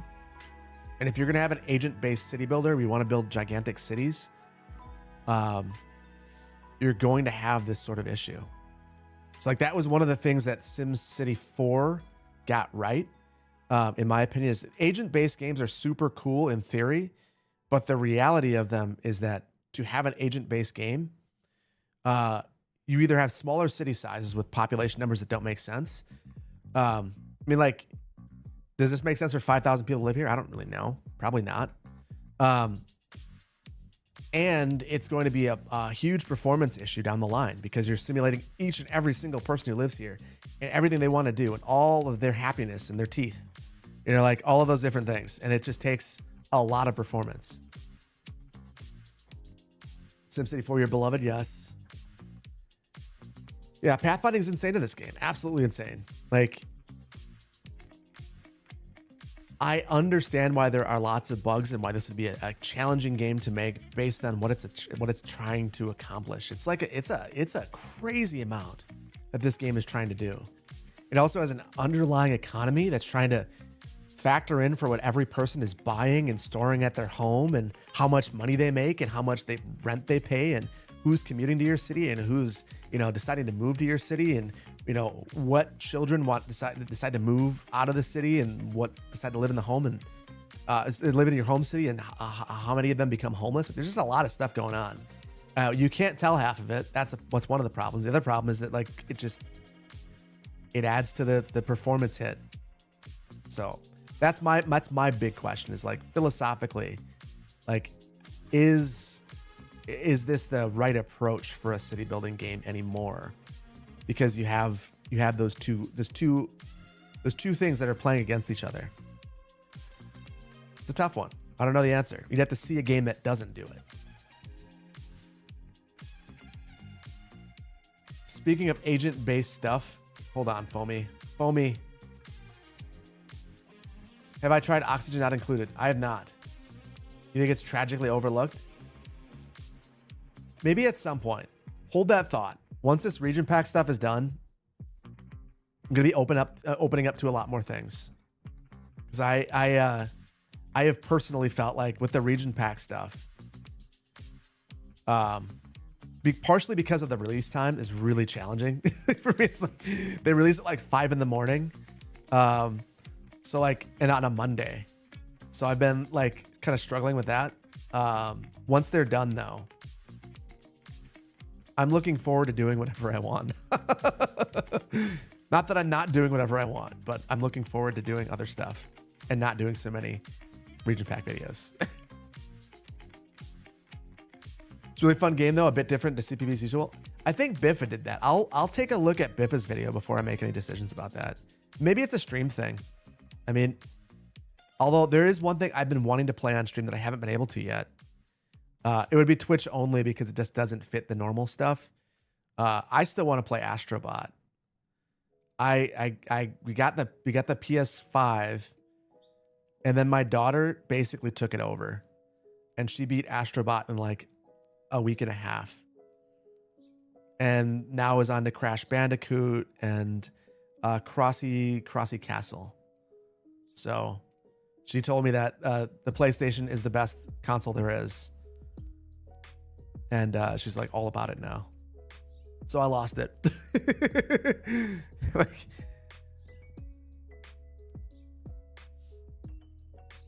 you can suggest some good Oxygen Not Included tutorials. I might take you up on that. I'll watch Biffa's though first. I want to see what Biffa was able to do with it. Anyways, folks, I think this is not very well detailed. Ultimately, that is probably where we begin. But I have got to record a region pack video as I just got done talking about it. I'm raising her right. I mean, my favorite console is the Switch. I'm looking forward to the Switch too. Like, I am a huge Nintendo game fan. So like, I like Nintendo. The great thing about Nintendo is they always release a solid game. It's good day one. They don't release stuff that needs updates. Like it's just solid every single time. They always release bangers. You know that they could have released the Switch 2 already. They are ramping production so that you can go and be sure that day one you're going to be able to find a Switch if you want it. Like when the original Switch came out, like it was kind of hard to find it, but like it didn't take long. And like I got one at my local Walmart. It wasn't that big of a deal. 6K. Yeah, there we go. But they're going to have Zelda or Mario Kart is already, that was one of the titles that was hinted at. So like, it's going to be solid. And like, I've just never been disappointed in a Nintendo console. And that includes, when I lived in Denver, I was one of the crazies who lined up for the Wii U. And lo and behold, it was just me and one other person lined up. And I was like, where's everyone else? Ignoring the Wii U because it didn't make any sense. The launch titles weren't very good, but you love the console. The launch titles weren't good, but the funny thing about the Wii U is that all of the titles that people love on the Switch were already out on the Wii U. Like Nintendo basically has had 10 years to just like re-release the same titles over and over and over and over again. And it makes me think that their next titles are going to be outstanding. GameCube gets a bad rap, but you love that damn purple cutie. Me too. I love that. It was a great system. It was a great system. Great controller. Awesome. The Wii U only had wrong marketing. You think they fixed that? No, the Wii U was a really stupid idea. The Wii U, like not only was the marketing bad, like naming it the Wii U, terrible idea. But also, I mean, the controller, like I tried to avoid it. It didn't, like I didn't like it. When I could not use that thing, I would absolutely skip it. It sucked.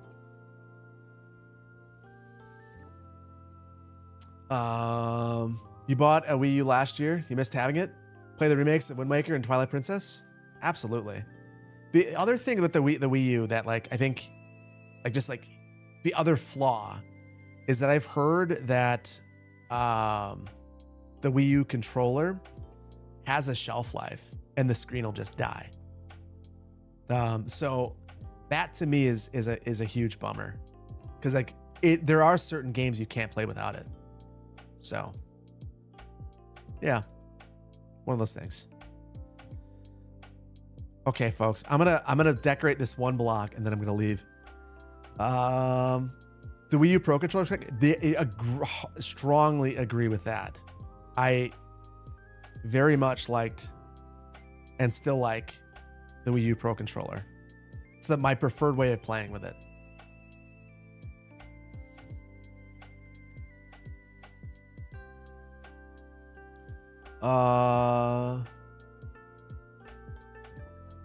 Wii U is like the path they needed to get make the Switch. You might be right.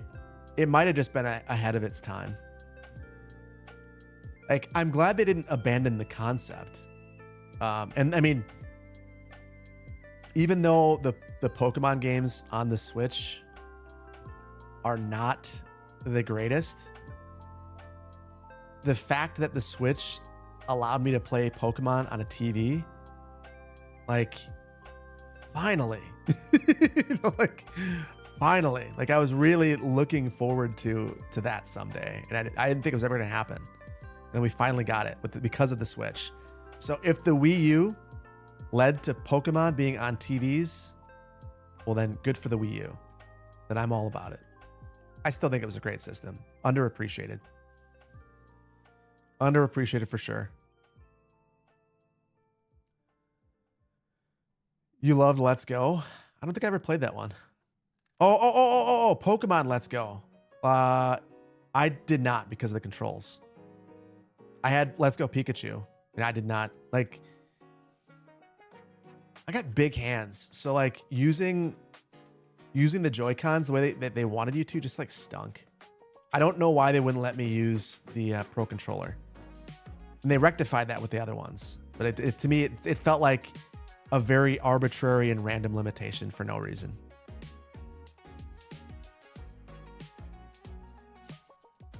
Wii U and the Dreamcast are the most controversial consoles that you think are great. I had a Dreamcast too. I'm a contrarian. So I had a Dreamcast and I loved it. The games were cheap. They were always good. Just no one had it. It was the first console that I took online. The Dreamcast. I ended up buying the adapter for PS2 so I could play Tony Hawk online. But the Dreamcast came with a modem and it had that disc so you could use it. And I remember like we barely had the internet at that point in time. And I was like, I can surf the internet on my Dreamcast. This is super cool. I can check the weather. Dreamcast is the best unloved console. Yeah. Oh man. I'll tell you what. My stepmom. She I had a drawer full of old consoles.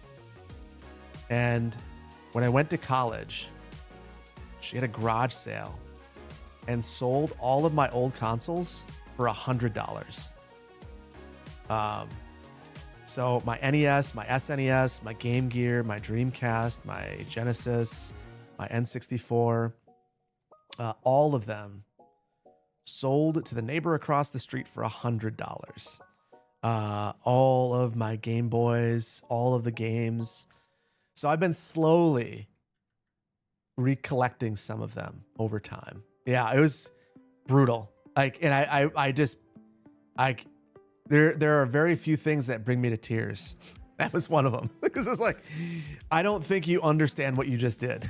Like, that was not only was that like very meaningful to me, but I'm one of those crazy people who like, I saved the box for every single game, every single system, every single twist tie, every single bag, like all of it. I had it all in pristine condition.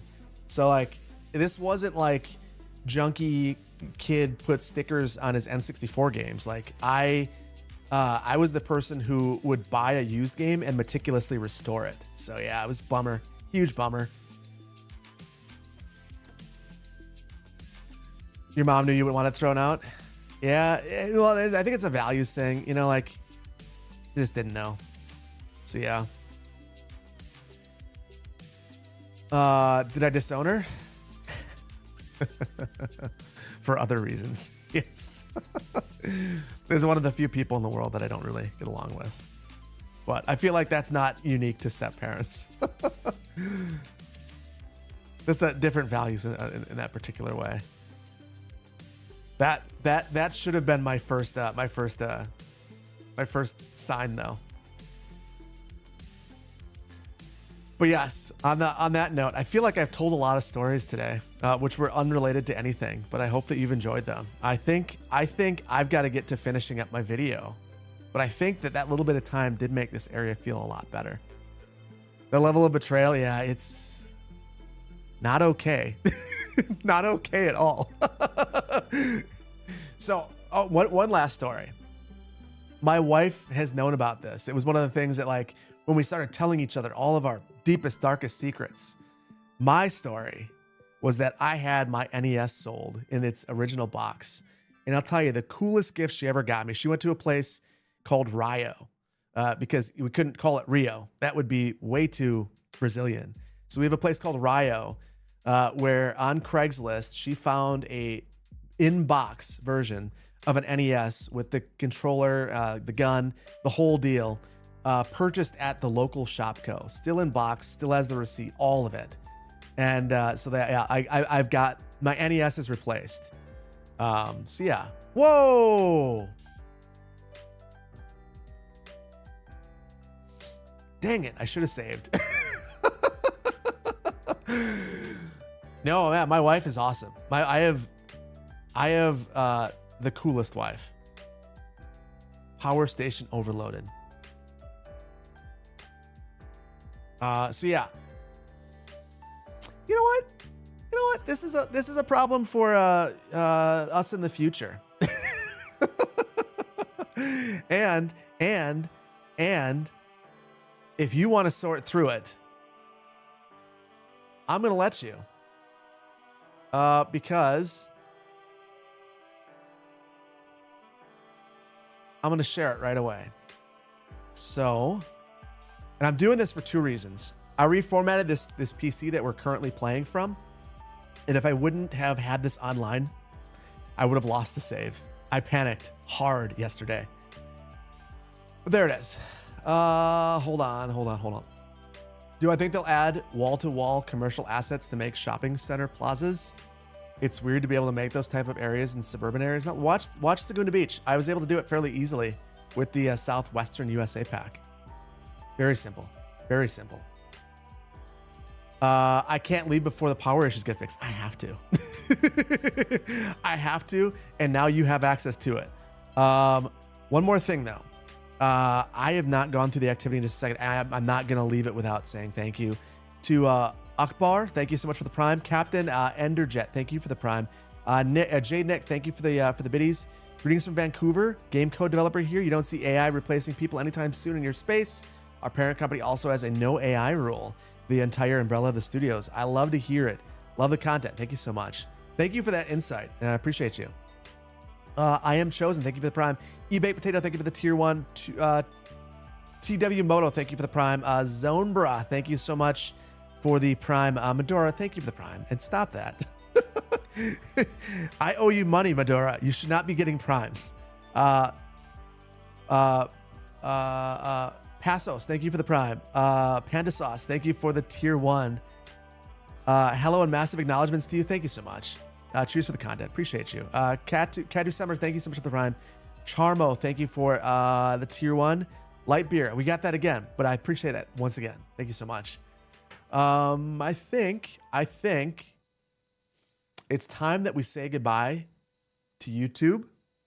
Mr. Unfunny, I wish you have a good day. I wish a good day to you as well. Thank you so much for being here.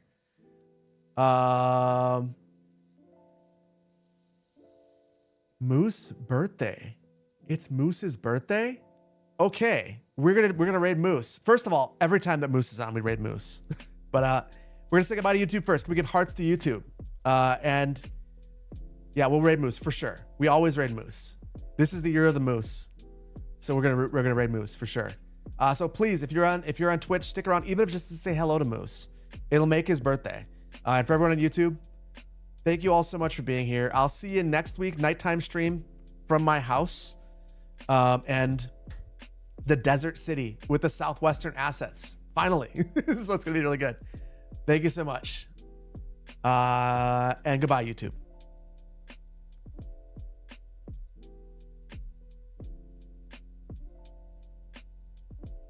Or not. I can't end the YouTube stream. I'm crashing.